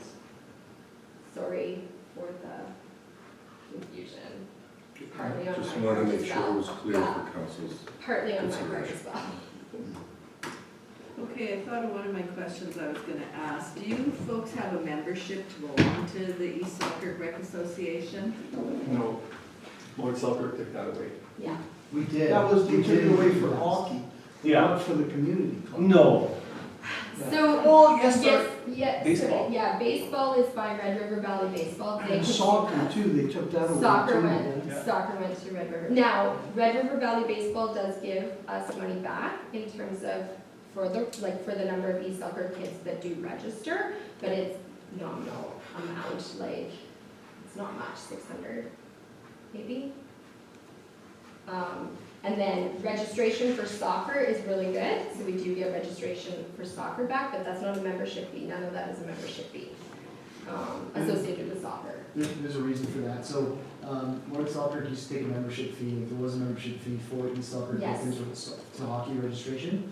And so at some point, North Selkirk decided they weren't gonna give that money back to East Selkirk, they just held on to it. So when we were charging, in the soccer registration, something called a membership fee, we got a lot of pushback because people felt they'd already paid a membership fee for East Selkirk because they paid it towards Selkirk. So what we ended up having to do, because we can't influence what Selkirk does, was eliminate the membership fee from soccer, because people felt like they were double paying. So there's nothing in our soccer registration that says membership fee for that reason. It's just all one fee. If you register for soccer, you register for soccer. You're not East Selkirk member in any way, because I think that's still in North Selkirk fees. So that's why we have no membership fee personally. But soccer is the only one that we control. So all the other sports, they go to other organizations. Soccer's controlled by us. I think I have one more. Any fundraising events planned? we have the hockey tournament, That's a big one. pre-season hockey, Pre-season hockey October 15th tournament? to the What 30th. about for the general public, Phil? Nothing, yeah, Nothing, no. yeah. We all just kind of we all just kind of took a quick breather after the social Social. and the family fun day. So most of your stuff is oriented around younger children, like you don't do anything for seniors or anything like that? Not really. No. We've You done don't a have any fish older fry. volunteers that could do stuff for seniors or We anything do, like yeah. that? So this year we just started pickleball out of East Oh, Soccer. yeah. It's something that we've been wanting to do for a while because we have the surface court and we don't use the ice, the actual arena. In the summer, I take your point, we are, supposed to be representing recreation for all of East Soccer, not just kids. Well, it's not And East so that- Selkirk, it's the whole municipality, like, it's not just East Sorry. Selkirk. Fair, yes, but yes, so we're supposed to be providing recreation for everyone, not just kids. No, I see your board here, it's quite young, Mm-hmm. and I was just, maybe you could get somebody older on board who could bring those type of people to serve, If you could recommend anybody. Yeah, no, I'm just saying. We also have in the past, we've held a trivia night, for example. We do movie nights, which is not necessarily just for kids, although they can be G-rated movies because, kids are gonna come, so Disney kind of thing. So it's not that we're just sports, we try and do other things as well. Yeah, no, I'm just asking. Yeah. But no, you're right, I mean, the way we all got involved with this is that our kids You were all got hockey. involved for your kids. Yeah. I know, So we are- that is. So we have a bias. Yeah, yeah, for sure, for sure. I'm just gonna make a comment. I think it's great you guys do the different activities, but what would be even better is just contacting us. We could even put it up on the reader board just to get more people to come out. We hear about it aftermath, and I said, hey, I would have bought tickets for that. I know I did go online and purchase for your 50/50. I did that I saw it advertised. But just coming to the RM and we're here as a as a resource to. Yeah, and I think the key. I think they did do that. They did request for support for social media to, Okay, for and social Red media River to North post it. Tourism Yeah. is one of ours that we use, and they're open to any of the groups. Yeah, they went to the library, the high school, different, to try to really get the word. But they're on More with social. Brendan more, right? That's what I was Yeah. just going to say, and so I think, That's good though. yeah, and I think that's the key here. Yeah, I gotta use him. Yeah. Is the recreation director coming to our regular meetings. Now, we slow down in the summer because we just don't have quorum. We can't get quorum. And so we haven't had anything. We've touched base for any emergencies or issues, but we don't have quorum during July and August. And June is actually really tough because we're all with our kids in sports, right? So June, July, August, we slow down and we're just identifying and contacting each other if there's an emergency or an issue. And so now we're starting back up, and so Brandon has that on his calendar for September 10th, so I've already let him know about that one. So that's a very important part of this, it's just bringing him in. And Brenda she wasn't able to attend, because she was very busy after hours as well too. So we'll have to just figure out a way to make it work for everyone, so. Okay, I think Deepak has something he Just would a, like to just a share. point for clarification, we have been supporting through our communications when their requests are made. I think the point is that we need to find a way to communicate. There's a governance issue here. When you come and request the RM staff to do something, we'll do it and we'll support. But when there's something that, what I think the councilor's talking about is inviting council themselves, because that's a separate bit of a process. We receive regular requests for council to get involved in events, whether it's LIBO or Grand Marais or GMCC, and we bring those to a council meeting because it has to go through a process. So that's what we're talking about, I think that's so that they know and they can then come and represent as a council member or find a way to support it. Okay, so there are some events, you'll have some event that councils, it would be doesn't make any sense to tell council about because it's a kid's night out or something. But if you're having a special event that you think would be worthwhile to get the word out, also for council to be representing the community, and then they can communicate as they, in their own ways. Okay. So I We can think talk that's to what your Brandon about that council too. was talking. We'll take some responsibility with that as well and ask those questions. I'll have a talk with Brendan, but I think that's a little communication we need to work on for you. Okay, any other questions or comments from members of council? Keep up the good work, you're doing a hell of a job. Thank you. Go ahead, Councilor. When is your Strange. AGM? We're Talk. planning Oh, you it haven't on done it September yet? 10th. Yeah, so the plan is, because we need 6 weeks notice to the public, so. So just tell Brendan and then making sure that he's coming back and Yeah. bringing that back to us. Yeah. Sorry, Madam Mayor, one more. Go ahead. We are, I'm assuming you've shared the universal funding formula plan. Yes. Okay. Yeah, so We'll be everyone, looking for input from your board.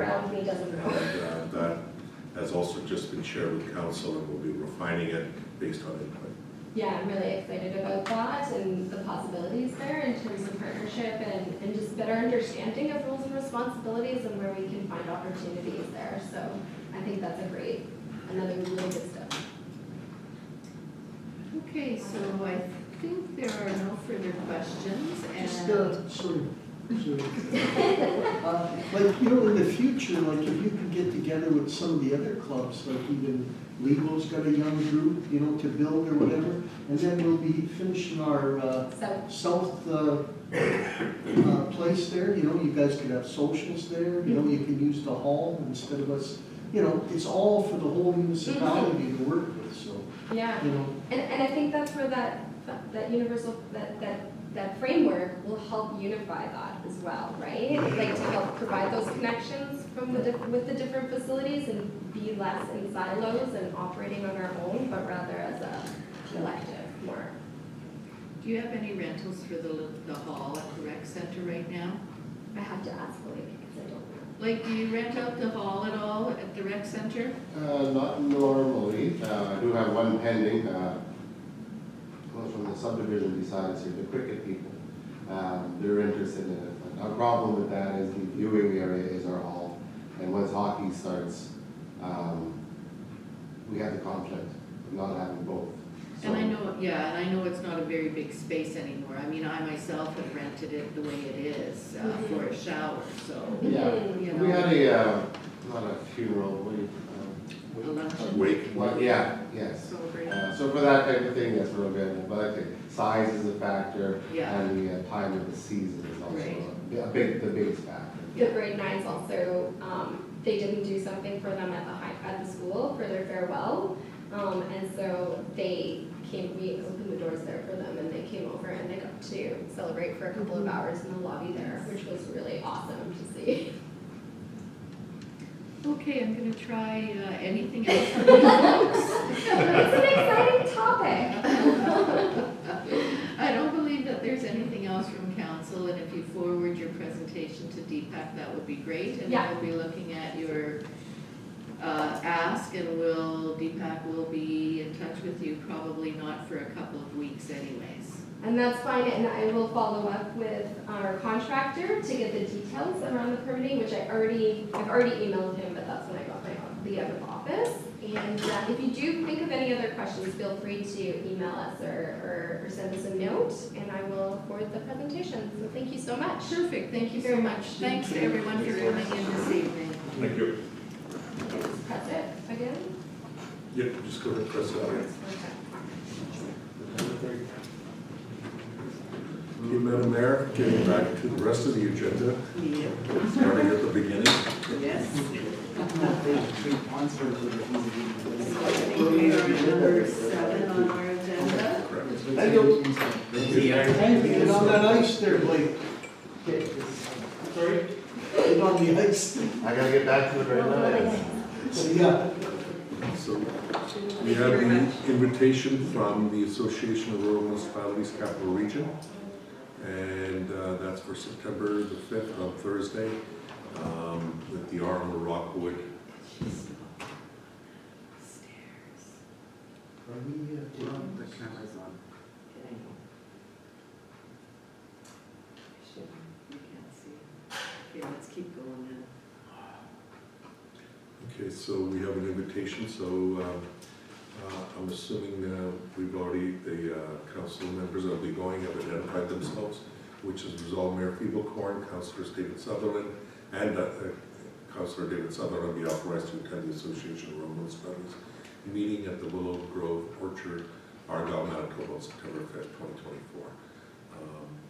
Sorry, Madam Mayor, I won't be able to attend. Unfortunately, we were already booked for another event on the same day, which is the Bob Jefferson. Oh, the golf that day. Yeah, and I just told Heather this evening that I would be going now because I don't believe I'm gonna go to Fargo. Because Fargo is. Oh, that's the next one? I think. January. No, that's the January one. There's one That's September. Oh, no, this one is Fargo. See, Next next year, year. the Red River Basin, yeah. Well, I'm talking about ARM right now. Oh, no. Let's do ARM and then we can talk about the next one. Okay, so I think Deepak read the resolution. Myself and Councillor Sutherland signed up to go. Councillor Spicer, are you moving it? I am. Can I have a seconder, please? Councillor Strang, any further discussion? Hearing and seeing none, call the question. All in favor? Opposed? And that is carried. The next item on the agenda, Madam Mayor, is the September 9th, 2024 Red River Basin Commission North Chapter meeting. And this time it's at the RM of St. Clements, Manitoba.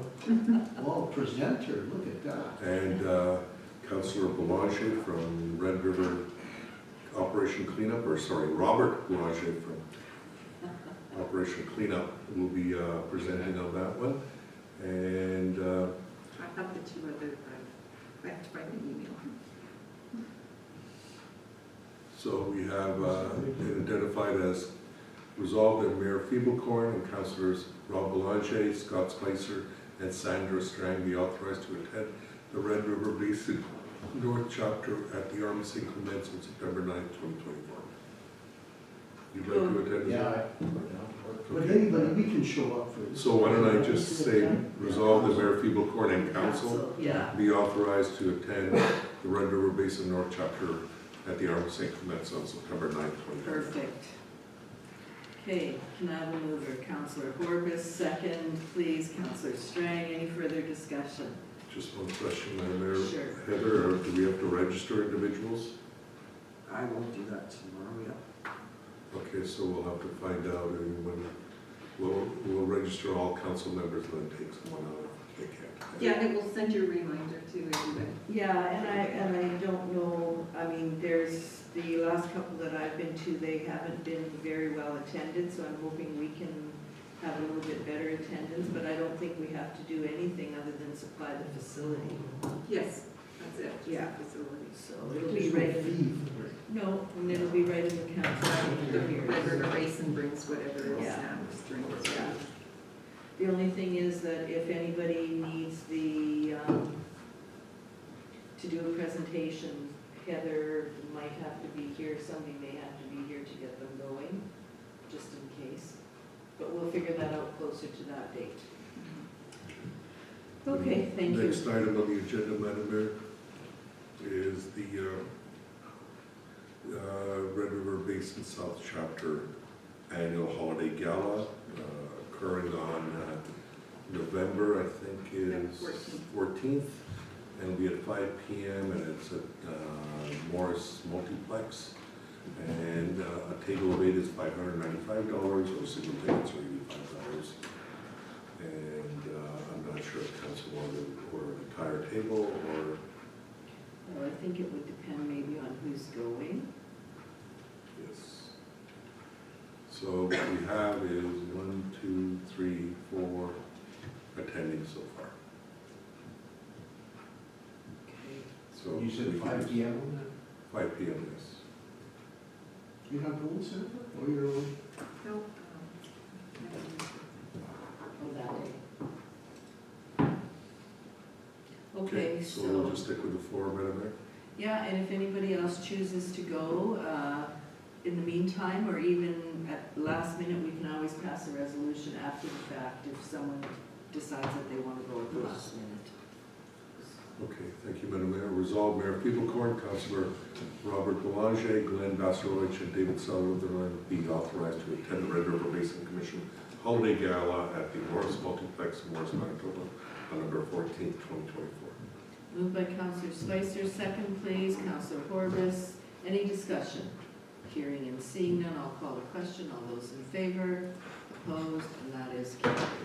And again, one more time, Red River Basin Commission, this time the annual conference on January 14th to the 16th in Grand Forks, North Dakota. And registration is $400 for this one, and what we have is... Per person, $400? Yeah. Correct. So, resolve Mayor Feeblecorn and Councilors Robert Boulanger, Glenn Basarowicz, and Sandra Strain be authorized to attend the Red River Basin Commission Annual Land and Water International Summit Conference at the Allura Center, Grand Forks, North Dakota, January 14th and 16th, 2024. Moved by Councillor Horbus, second please, Councillor Strang. Any further discussion? Hearing and seeing none, I'll call the question. All those in favor, opposed, carried. I'm not positive, but I will let Heather know that. And I think Heather has booked a couple of rooms I for have us. 4 rooms. 4 rooms booked, so. And 7.5, Mar. MAR is the October 17th to the 17th, 16th to the 17th. MAR Manitoba Recycling Registration, it's at the Vicon Court Hotel in Winnipeg, Manitoba. And what we have for MAR is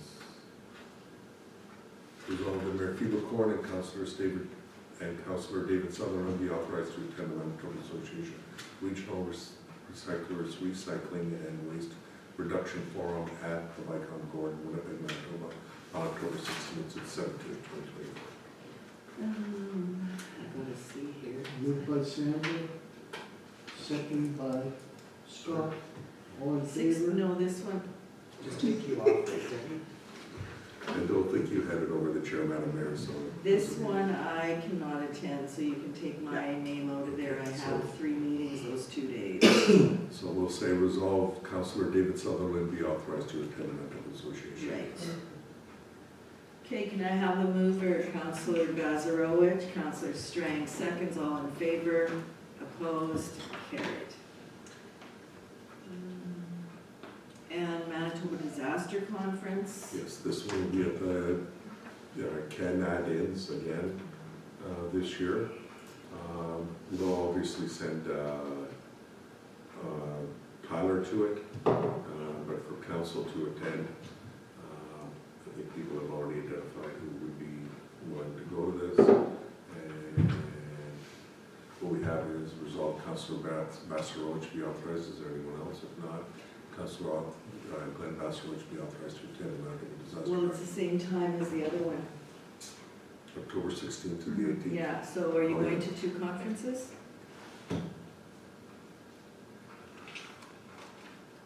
Good point, I didn't. Yeah. No, he's not signed up for Mark.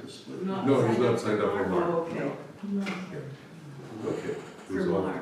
Mar, that was Mar, so, yes, Councillor Basarowicz, the Manitoba Disaster Management Conference at the Canadians, Winnipeg, Manitoba, October 16th to the 18th. Moved by Councillor Spicer, second by Councillor Boulanger. Any further discussion? Hearing and seeing none, I'll call the question. All those in favor, opposed, It carried. is a long walk, Councillor. It is a long walk between the 2 locations. I've done it. I think they have a shuttle. The other is the Rural Recreation Summit. This is the one that we requested for Brendan to attend, Yeah. right, Heather? Yeah. Building on the success, and so this one is October the 2nd to the 3rd. And registration regular is $250, so we have resolved that Brendan Collins be authorized to attend the Rural Recreation Summit in Dauphin, Manitoba, October 2nd to the 3rd, 2024. I know normally I don't bring staff requests for council's approval, but since Brendan had just been hired and it wasn't identified as to those roles, I felt it was important to start that way. Okay, can I have a mover, please? Councillor Bazarowicz, second. Councillor Boulanger, any discussion? Call the question. All those in favor, opposed, and that is carried. And Selkirk and District Community Foundation, I think that's 7.8 on our agendas.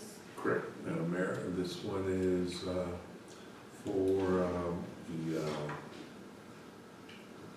Vital Science Community Conversation on Saturday, October 5th at 10 a.m. to 1 p.m. Coffee with some light lunch served at Selkirk Memorial Hall.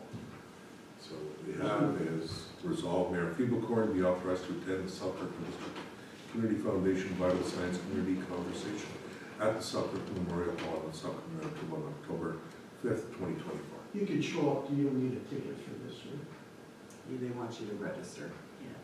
Do you want us to register you anyways? If you don't show up, it's not a cost. So. Yeah, there's no Sure. cost to it. So resolve Mayor Feeblecorn and Councillor David Bovis. Okay, moved by Councillor Spicer, second Councillor Strang. Any further discussion? Hearing and seeing none, call the question. All those in favor, opposed, and that is carried. So, New and other business we're going to move to. yes, Madam Mayor, and we have an addition and a deletion for bylaw enforcement officers Okay, for Prairie Bylaw. So Prairie Bylaw has Dave Murray as a deletion, and they would like to add Len Turcotte as a Prairie Bylaw officer. okay, if we can have the resolution, please.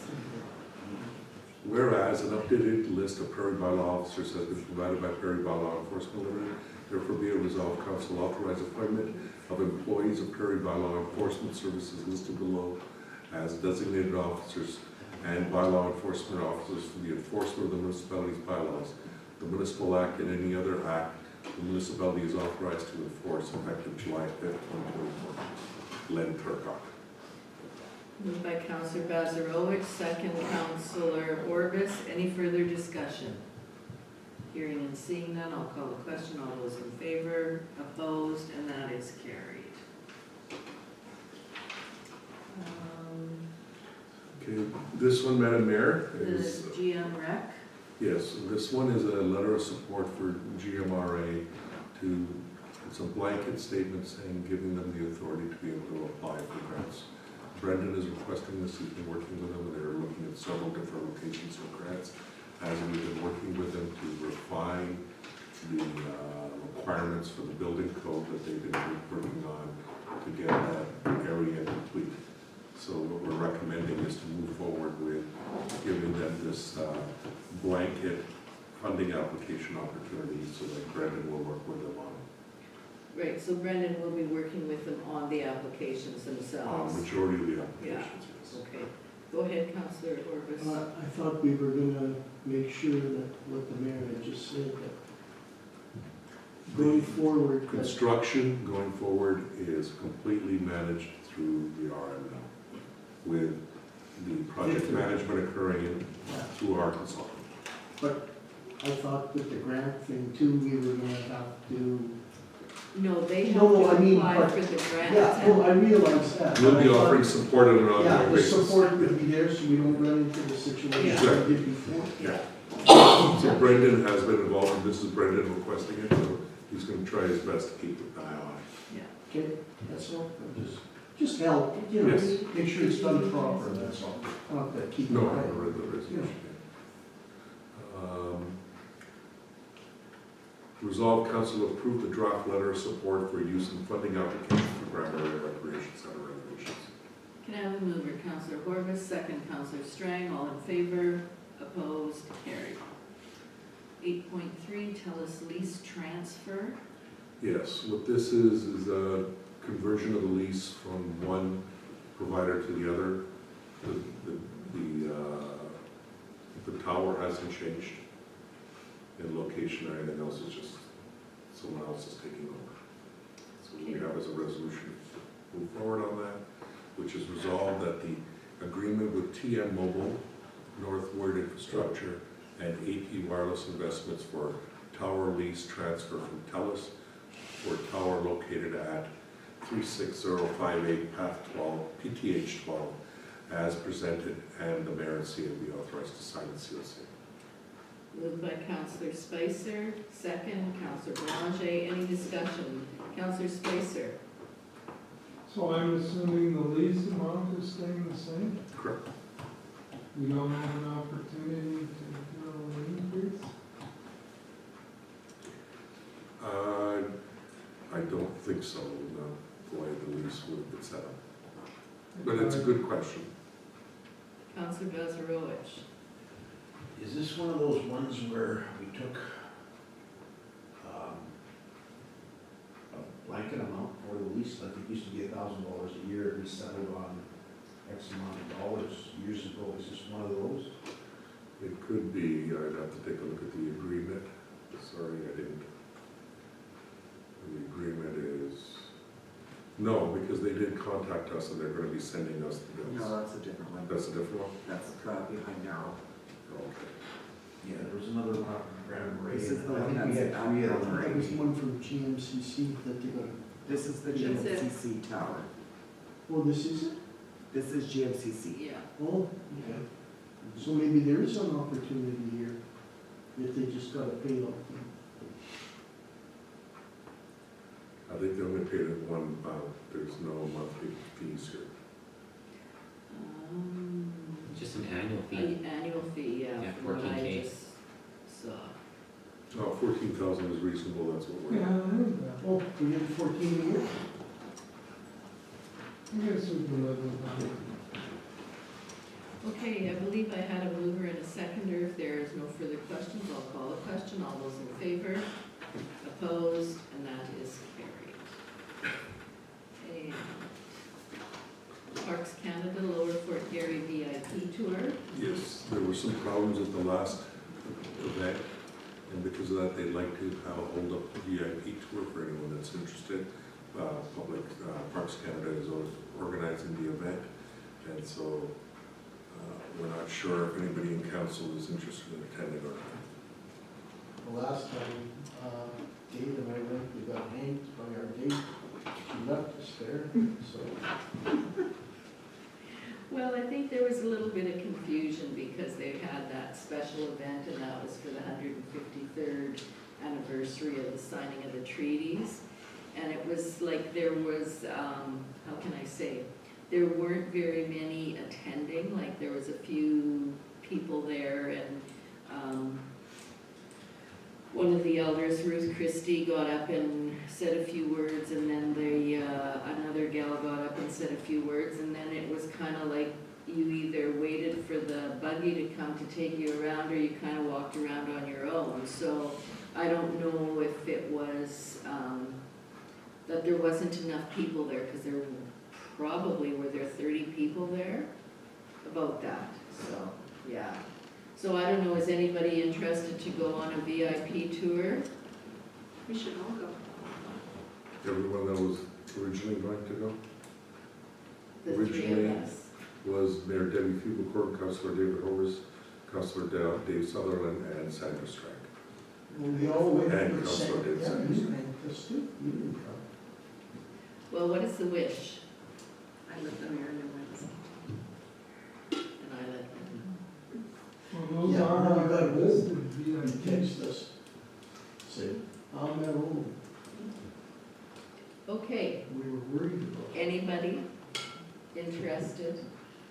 I guess, do they set a date for us or I don't whatever? They No, set I a think- date of your choosing. Yeah. And So it would if be the based council on is their interested, we can communicate with them. availability, You yeah. can just show up there and say. Oh, we could all go on the 17th when, at lunchtime after, sort of break us up from committee of whole. Just joking. Or we can have, we Sure. can hold there. If you think there'll be time. Probably not. Yeah, with the whole committee. I will be there. Okay, so We can- we'll approach them to see if there's a good times, and then we'll bring it back to Because council. they probably lose some of their staff though going into September, right? So that some of their volunteers or some of their students. Yes. Okay, so the next item, Madam Mayor, is the food cycle pilot program. As you know, we've finished with the food cycle pilot program. There was request for some additionals, and then Taylor did contact them and said that we could just order some at a time as opposed to buying an entire set again. This time we're buying 7 of those food cyclers that have already been purchased. So resolved, council approved the payment for the municipal food waste diversion program, pilot program in the amount of $4,088 plus applicable taxes for the purchase of 7 food cyclers. Can I have a move, please? Councillor Bazarowicz, second. Councillor Strang, discussion. Hearing and seeing none, I'll call the question. All those in favor? Opposed? Carried. I will tell you that I've had trouble with mine, and I'm actually going back and forth with someone from the food cycling people. Yeah, so. Doesn't, you go, and you said it works all the time. I don't know what I've done. I don't You know got the big what one or small? the small one. Yeah, the bigger one is more heavy duty and it has a longer warranty. It's actually got the bone crusher or whatever. Well, it says in the email that I got from them today, it does say that you can put some bones in even the smaller one, but you have to be careful. I think it's basically chicken bones, but we can talk about it after. Okay, 8.6, Broken Head Trailblazer Powered Toboggan Club. Yes, they'd like to be able to get access so that they can maintain the trail. And what's happened is that in the past, they've changed their name since then. That's what this is about. So they used to be called the Power Toboggan Club, and now they're the Broken Head Trailblazers Power Toboggan Club. Is that the one that's building the building on their property? Or the orange property? No. No, I think- that's, no, that's It's not different. it.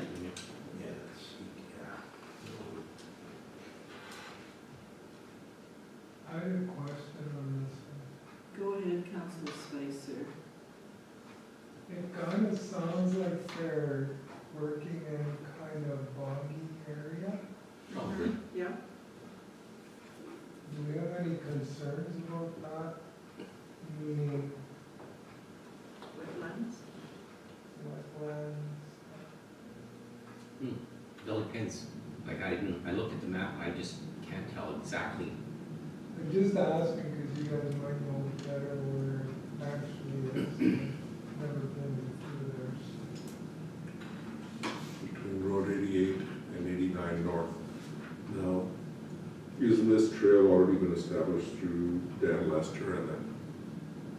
This isn't, No, No, this it is has not, to do with this the is design. not, this is not walking, this is like a snowman trail. Yeah. Absolutely. They approached us to do this work and we told them no because we didn't want our equipment through there. So now they're applying for a grant through the government to do the work themselves.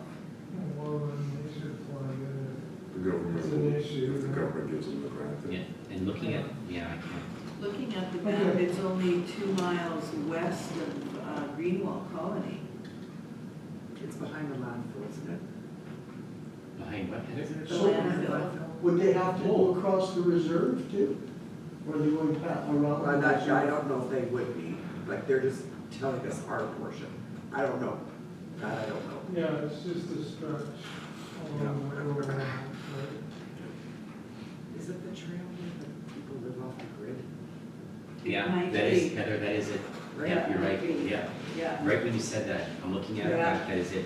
yeah. So down that road where it goes to the pits? Yeah. gravel pit, that- It's just west of Greenwell Colony, and it's right off 317, and you just go straight up to where those people were living off the grid, and the trail peters out, and it's just a little, Oh, through the sand hills there, not quite, right across from where the golf course turn off. yeah, almost. Yeah, okay. Yeah. I know you- Scott, I don't think there's anything there. No, well, if they're applying for a grant, they will raise any concerns. This is just No, our it's like a- support to the grant. So whereas Broken Head Trailblazers Power Toboggan Club has made funding requests to province of Manitoba to perform leveling of the snowmobile trail on Road 39 East between Road 88 North and 89 North. And whereas Broken Head Trailblazers Power Toboggan Club is required to obtain authorization from the Army of St. Clements to perform the work on municipal property, therefore be it resolved that council approve Broken Head Trailblazers Power Toboggan Club to perform their trail leveling on Road 39 East between Road 88 North and 89. Okay, can I have a mover, please? Yep. Councilor Corbus, second. Councilor Belanger, any further discussion? Hearing and seeing none, call the question. All those in favor, opposed, carried. Okay, this is a little late coming, which is the Red River North Tourism Annual Funding Contribution. They just didn't realize they had to reply again to request for this year's funding. And so Brendan just talked to them and we're processing that. I always presumed it was one of the committees that was just automatically given in our budget.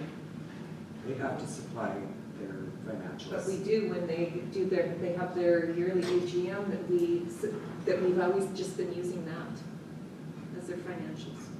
But they Well, they give usually come costs to here us. and have their financials. Yeah, they usually made a presentation of the past. They don't come every year to us. No. Yeah, but I think in the past, there's been some sort of a request through Brennan, Okay. and then Brennan was looking for the same thing. So regardless, we're proceeding with it. It's new for them because they've never had to, so, Okay. yeah. But they said if that's a new procedure, that they will. We didn't make them do a package, but they have to send out the request and the financials. Every year they've done that, yeah. Deepak, is there any, like, fruit or any kind of Somebody's garbage or got- compost somebody's left got out fruit in the in their basement? Like, drawer. that's what they're Yeah, from. exactly. They're from, Somebody have tomatoes brought in? Or is it from the food cycler in the kitchen? Somebody got turned The on. food cycler in the Could be, kitchen. it's got a lid on it, usually. It's lots of times it's open. Oh. But it seems to be, I'm almost just noticing it in here. So we should check our These people in the drawers. crowd are watching, they're going, Yeah. Okay, let's keep going here. Okay, so Red We're, River North, resolve council approve the payment of the annual funding contribution to Red River North Tourism in the amount of $10,000. Can I have a mover, please? Counselor Strang, second Counselor Spicer. Any discussion? I have one question. Sure. So we were doing 8,000, but now we're doing 8 plus another 2 for extra work just for us. Right. Is that what we're- But we already have 2 sitting there banked right now that they have asked what we would like. And I don't know.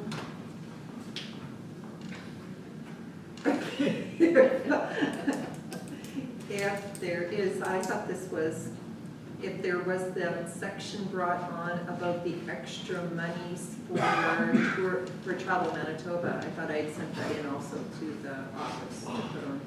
Yeah. Travel Manitoba Inspiration Guide. Okay, that's on here. Yeah. Okay, sorry. I thought I read it on here, but, okay.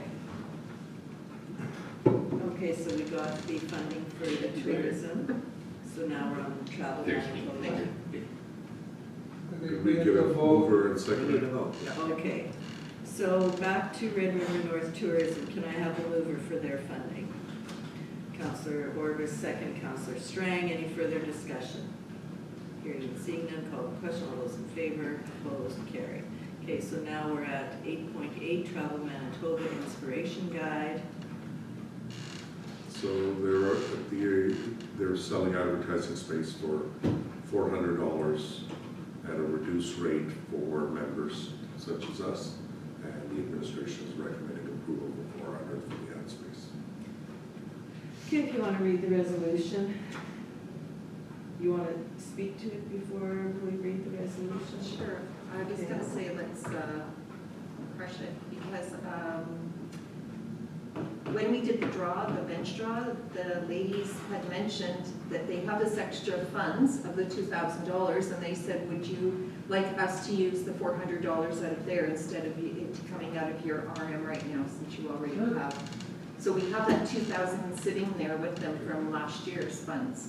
So then we'll just So receive this, it yeah, as so information. is information. The only other thing I suggested to them is if St. Clements, St. Andrews, Selkirk, that's their 3 that they do tourism with, and Red River North Tourism, I said, can we put all 4 of us together and say, if you guys took 2 spots and we only paid $200 each. So that's another thing. So soon as they figure out, because it's coming up the deadline here, that then I said for them to send us something so we can report back to council from the monies. So, okay. Yeah, works for me. No, Okay, so moving on, I think we're at 8.9, Southern Chiefs Organization. Yes, Madam Mayor, this is the annual request that we received from the Southern Chiefs Organization. And the RM has always sponsored it as part of it, so we're recommending to do a whole sponsor again. Yep. I think that's what we did a few times already. So resolve council approves the whole sponsorship in the amount of $800 for the Southern Chiefs Organization's 7th annual golf. Can I have a mover, please? Counselor Spicer, second. Counselor Strang. So does somebody put a, All those in favor? Opposed? Yes, they put up a sign at the hole. okay, maybe somebody could picture and send it to us? We can put Good it question. on our website. Yeah, we'll ask them to do that. Proud sponsor, gold sponsor of the Southern Chiefs. Yeah. I may know somebody who might be going in that tournament, so I'll check with them too. It's one of your buddies. Sorry? Nothing. We'll talk after. I said it's one of your buddies. Okay. Options. I didn't know I had anybody. We got bites.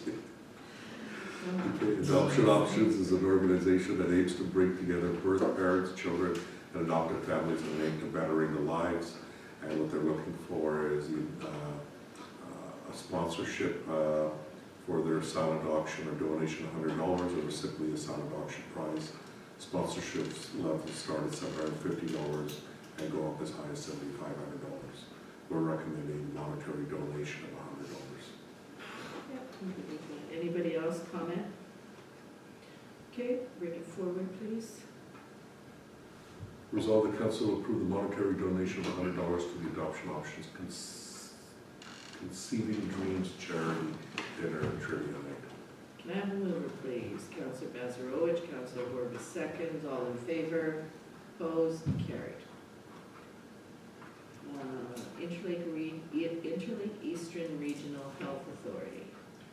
Yes, they're looking again for sponsorships to the Manitoba Family Medicine Program retreat. And the retreat is to provide medicine residents with an education opportunity, allow them an experience and find out information about the local area to encourage them to work in this area, in our region.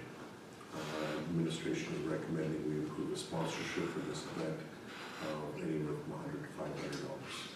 So what would council wish to approve?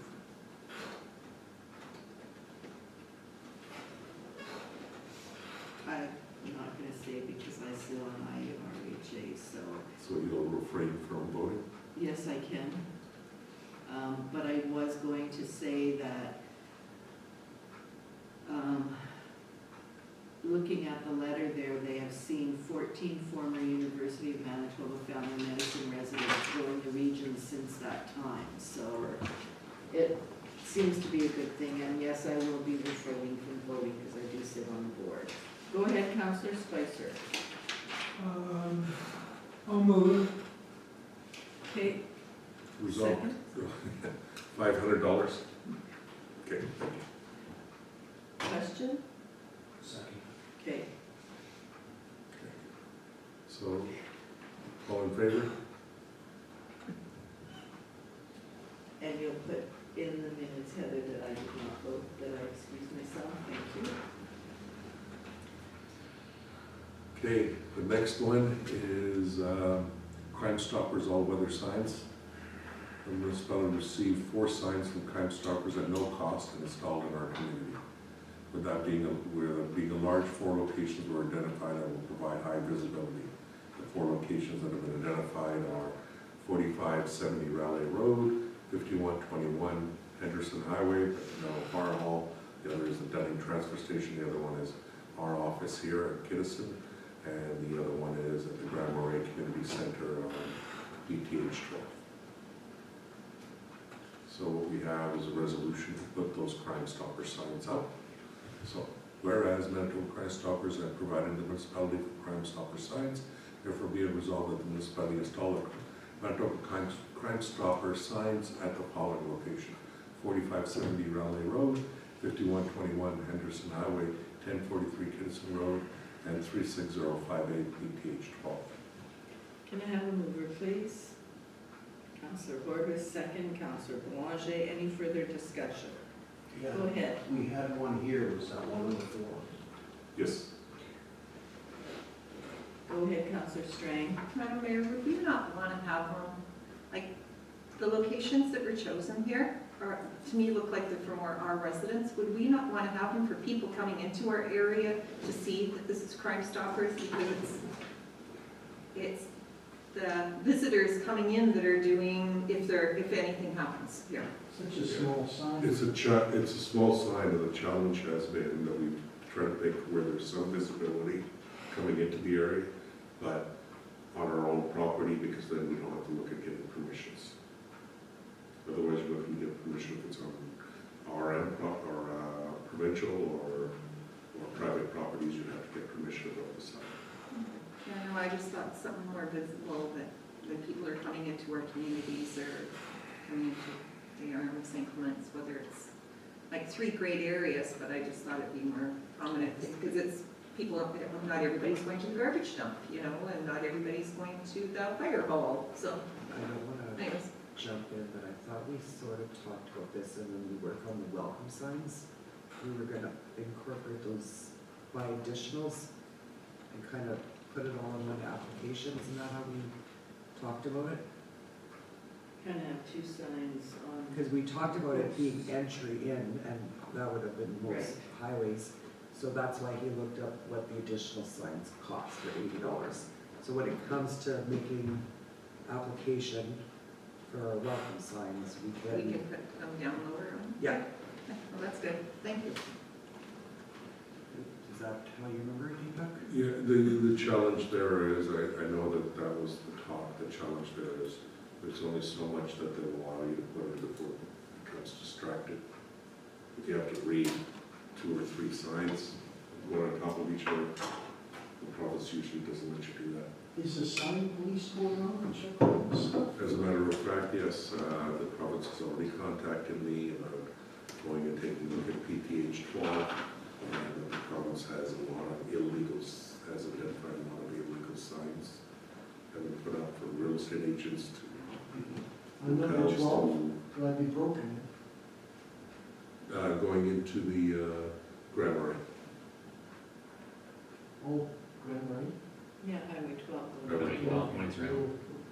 2 miles there. Yeah, but a lot of signs they're saying aren't. Yeah.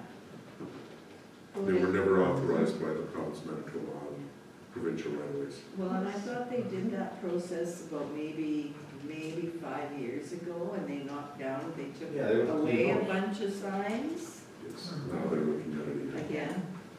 Okay, Now, they've said that, but I haven't seen any further progress beyond that. yeah. So, Sandra, did you have something? It's okay, we'll carry on. Okay. did we get an agreement on this? We have Yeah. discussion? Mover and seconder? I got a mover and second, I don't know if you guys We voted. didn't vote yet. Okay. Mover and seconder are on the resolution, all in favor, opposed, carried. Okay, so this is the Bel Air ATV Club that's looking to, Yeah. because the name change, and because of that, they're just looking for permission as their new name change. For the insurance. Yeah. So what we have here is a resolution for that. Whereas Bel Air ATV Club has requested the non-exclusive use of the municipal governed lands for the purposes of constructing, installing safety and navigating sign, operating, maintaining and inspecting on all season multi-use recreation trail and the trail support area for the land formerly known as the Central Manitoba Railway Rail Bed, formerly the CN Rail Bed. And whereas the Bel Air ATV Club Incorporated acknowledges and agrees to share and coexist with current authorized user of the requested lands being the Red River North Trails Association for the use of the recreation trail, with Red River North Trails Association acting as a stewards of the Trans-Canada Trail, but not including kiosks and staging areas on the trail corridor area. Therefore, be it resolved, the RM St. Clements approve the multi-use designation of the rail bed as described below from East Selkirk to Gull Lake in recognition of its special status as dedicated recreation trail and transportation corridor, and authorize the Bel Air ATV Club the use of municipal lands as follows. The municipality privately owned lands being the former CMR operated lands located in East Selkirk, north of Gull Lake as per attached drawing and trail marked in orange on the 16 attached St. Clements maps. And further be it resolved, a stipulation of this authorization is for Bel Air ATV Club Incorporated to annually supply the Arm of St. Clements with certificate of insurance to the Arm of St. Clements as the named insured for the liability insurance for the use of the lands previously described, with a minimum of $5 million liability insurance to operate through the Bel Air ATV Club and/or All Terrain Vehicle Association, Manitoba. I'm assuming this resolution was held. You're correct, you know who's, yes. Can I have a mover, please? Councillor Bazarowicz, second, please. Councillor Spicer, any discussion? Hearing Who wrote this? We had the help of Red River North Trails Association. Good. It's You the guys same are working resolution. together. It's the same resolution we used in 2021, just changed the name. Okay. Yeah. Okay, have a mover, have a seconder. If there's no further questions, I'll call the question. All in favor? Opposed? And that is carried. Okay, the next one, Madam Mayor, is the work for completing Harold and George. What we have is the construction for previously constructed and then subsequently demolished hard surface roads of Harold Avenue and George Street.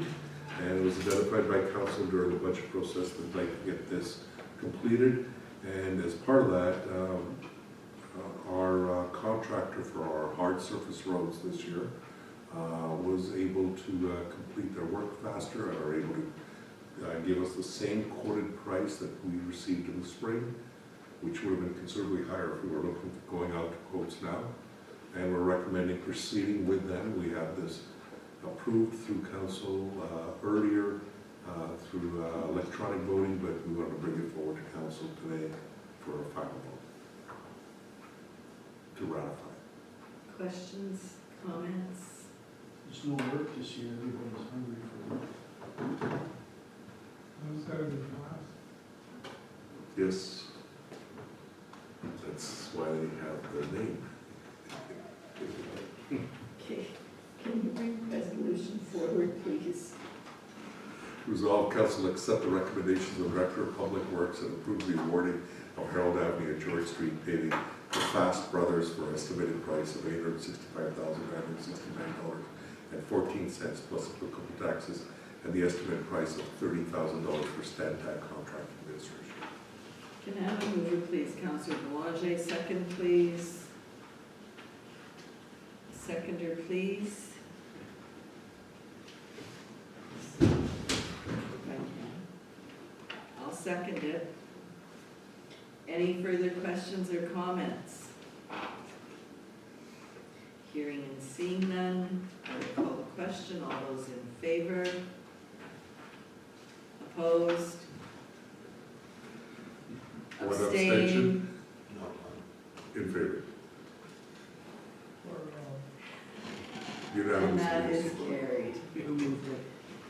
Trying to make me squirm? Rob, I seconded it.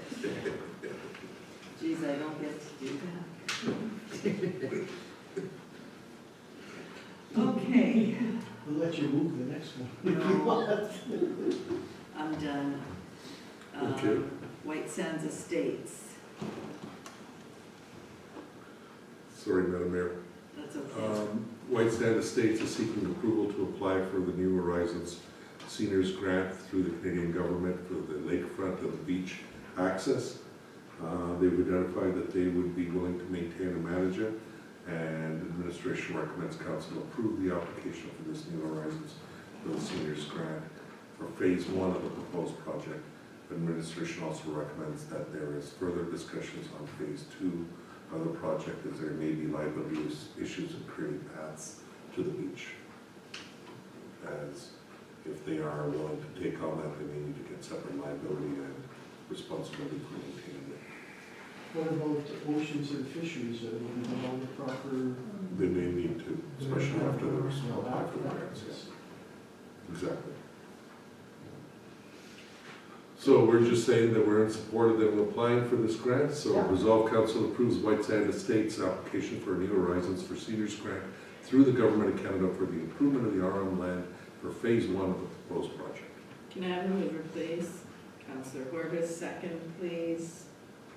Councillor Bazarowicz, any further discussion? Hearing and seeing none, call the question. All those in favor, opposed, carried.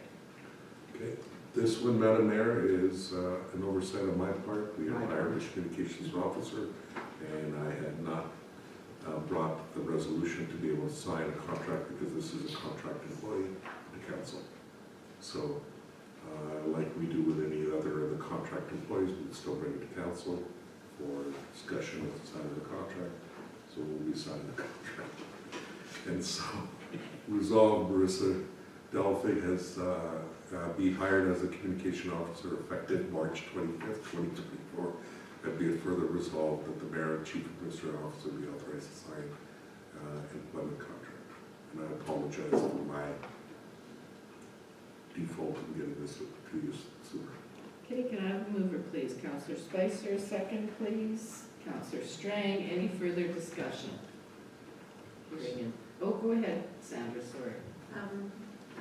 Madam Mayor, maybe at our next committee of whole that we could have our communications person come in just to update her on what we, as council, we've wanted for many years, but just to give her a refresher and maybe she has some ideas too for. I could schedule her for the next meeting or for a COW meeting. What I was hoping to do was to bring back our, she has completed the first draft of our strategic plan that I have been trying to complete. And so we could have a completion of that at the same time.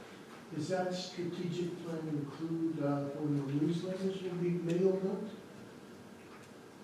It did identify with the newsletters we've been. Thank you.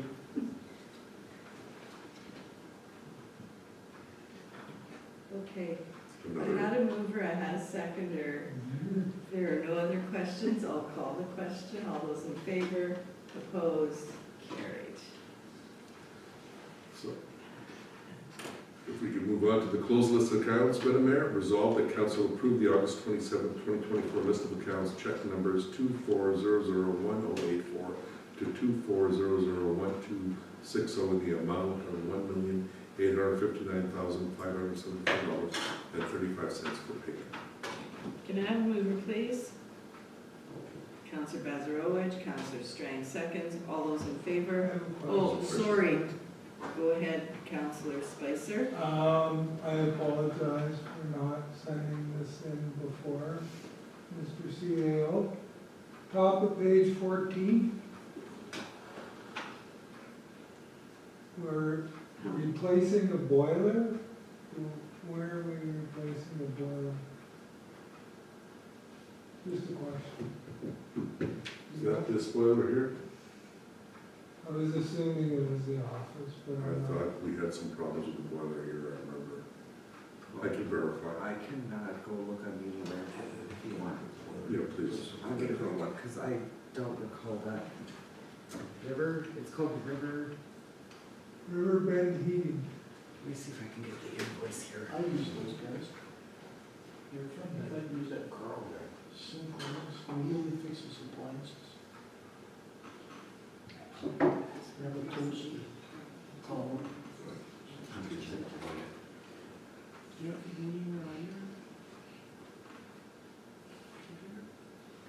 We'll get that back for you, Council. Yeah, no thanks.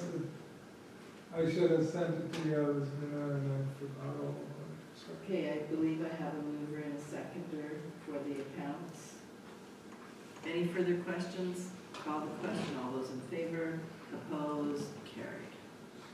The next is the financial statements, Madam Mayor. And so resolve the July 31st, 2024 financial statements be adopted as presented. Can I have a mover, please? Councillor Spicer, second, please. Councillor Boulanger. Any questions or comments on the financial statement for July? Hearing and seeing none, I will call the question. All those in favor, opposed, and that is carried. And I don't think those are supposed to be locked, right, Heather? No, they'll be unlocked after. Okay. Can I interrupt you guys? Yes. Legal landfill. Oh, Florida, okay. Which was it? Legal landfill.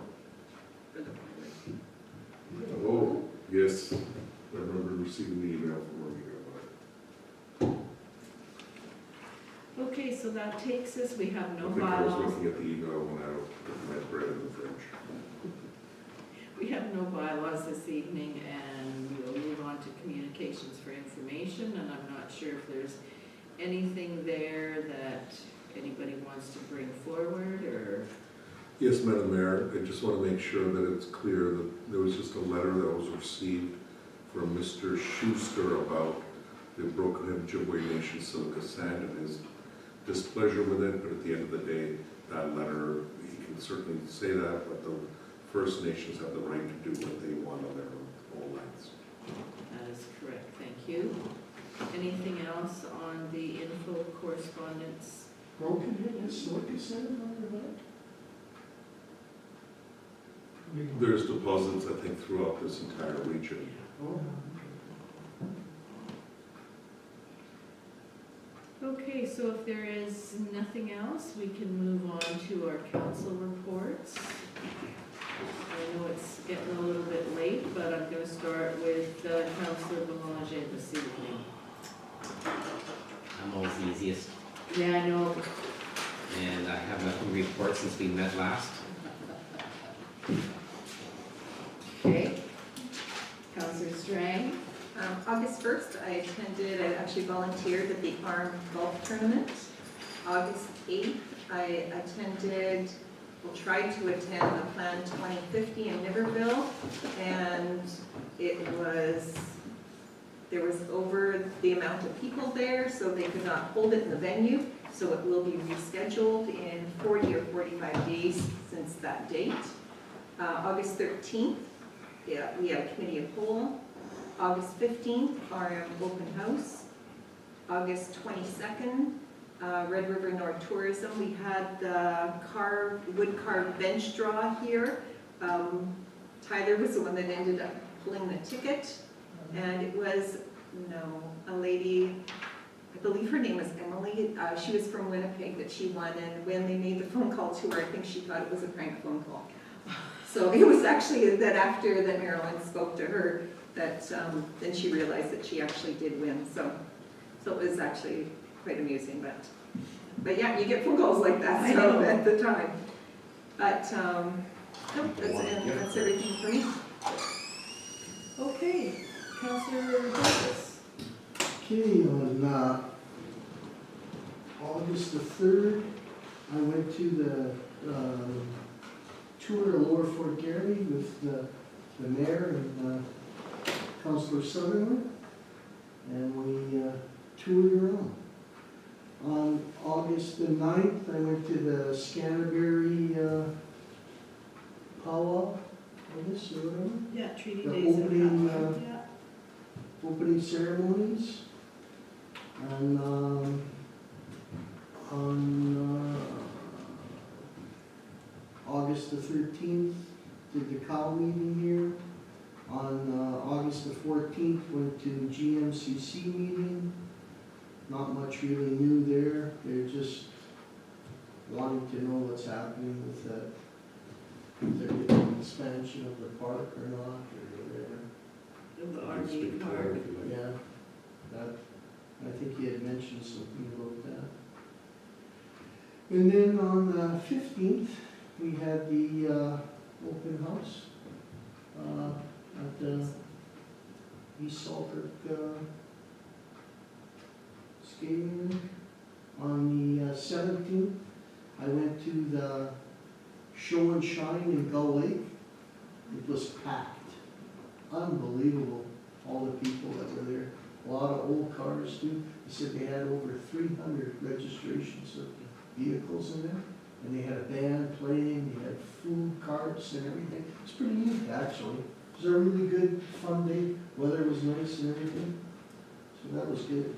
On the 19th, I played golf in St. Pierre, Jali. And then, on the 22nd, I played golf at Selkirk. And today I'm at that party meeting here.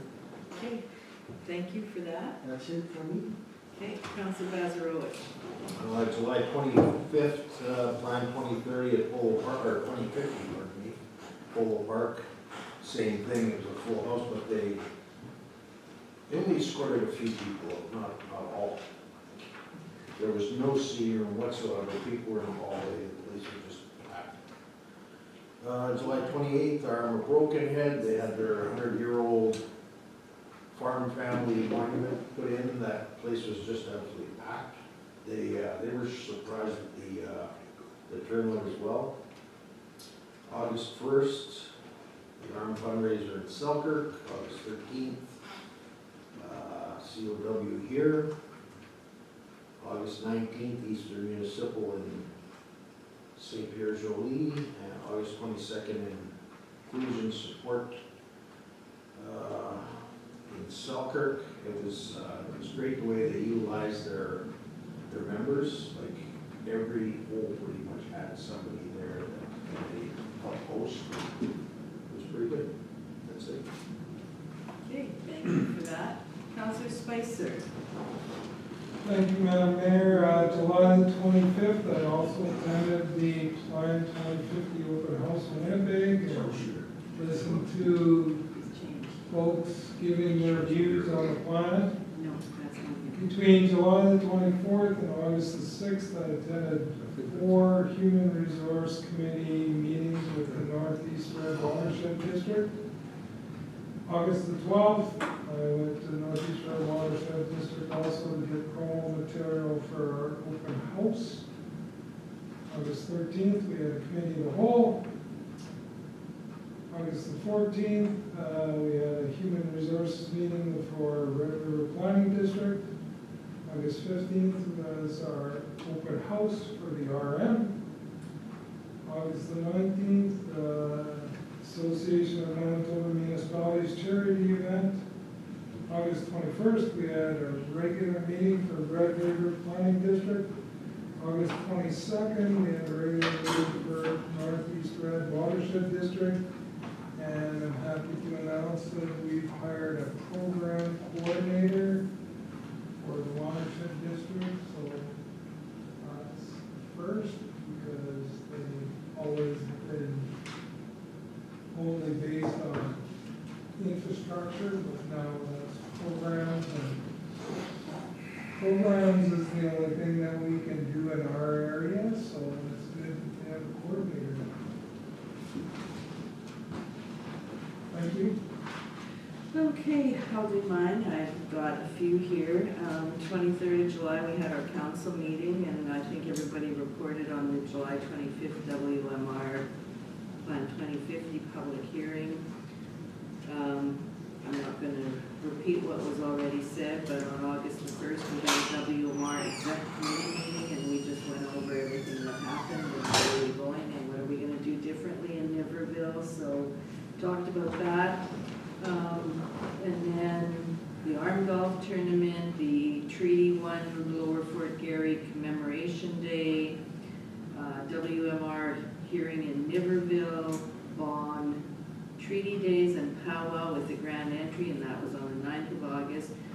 But I'm gonna go back to the Gull Lake Family Fun Day and Picnic. We got invited and the resolution was passed, and it ended up turning out that they had changed the date and they never sent anything to us. So Dave and I took a ride to Gull Lake and got to the green space and there was not a soul there. So we turned around and came home. And they did apologize. I think it was kind of a last minute thing. I'm not sure of the reasoning, but they did apologize that they didn't let us know. So August the 12th, another WMR exec committee meeting. Committee of the whole on the 13th, and then on the 13th also Deepak and I met with Baird Solutions on the statutory review of planning legislation. The 14th of August, I had 2 meetings, John Q. Committee meeting in Finance and the RRPD special meeting. The 15th, the open house.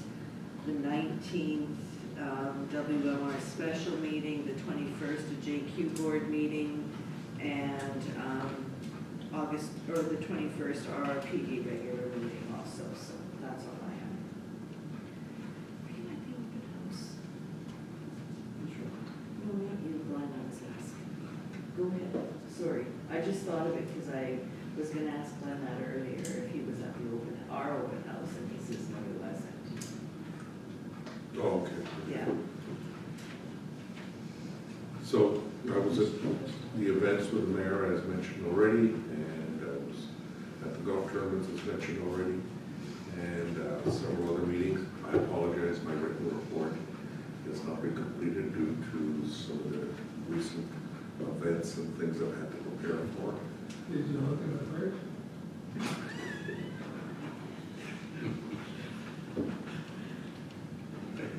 I'll look for my report, and once I do, I will report on I'll do a double or extensive report at the next council meeting. Okay, Heather, do you have anything that you want to share with us this evening? I don't think so, no. Okay. So, So if we could go into in-camera, Madam Mayor, we can finish off with a few other items, and then we can have the out-of-camera resolutions. perfect.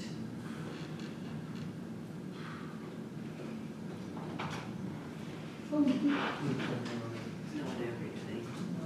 Resolved, council recess the regular meeting and go into in-camera to discuss legal and personnel issues, and further be resolved that all matters discussed are to remain confidential as per section 83(1)(b) of the Municipal Act. Can I have a mover, please? Councillor Bazarowicz, Councillor Strang seconds, all in favor, opposed,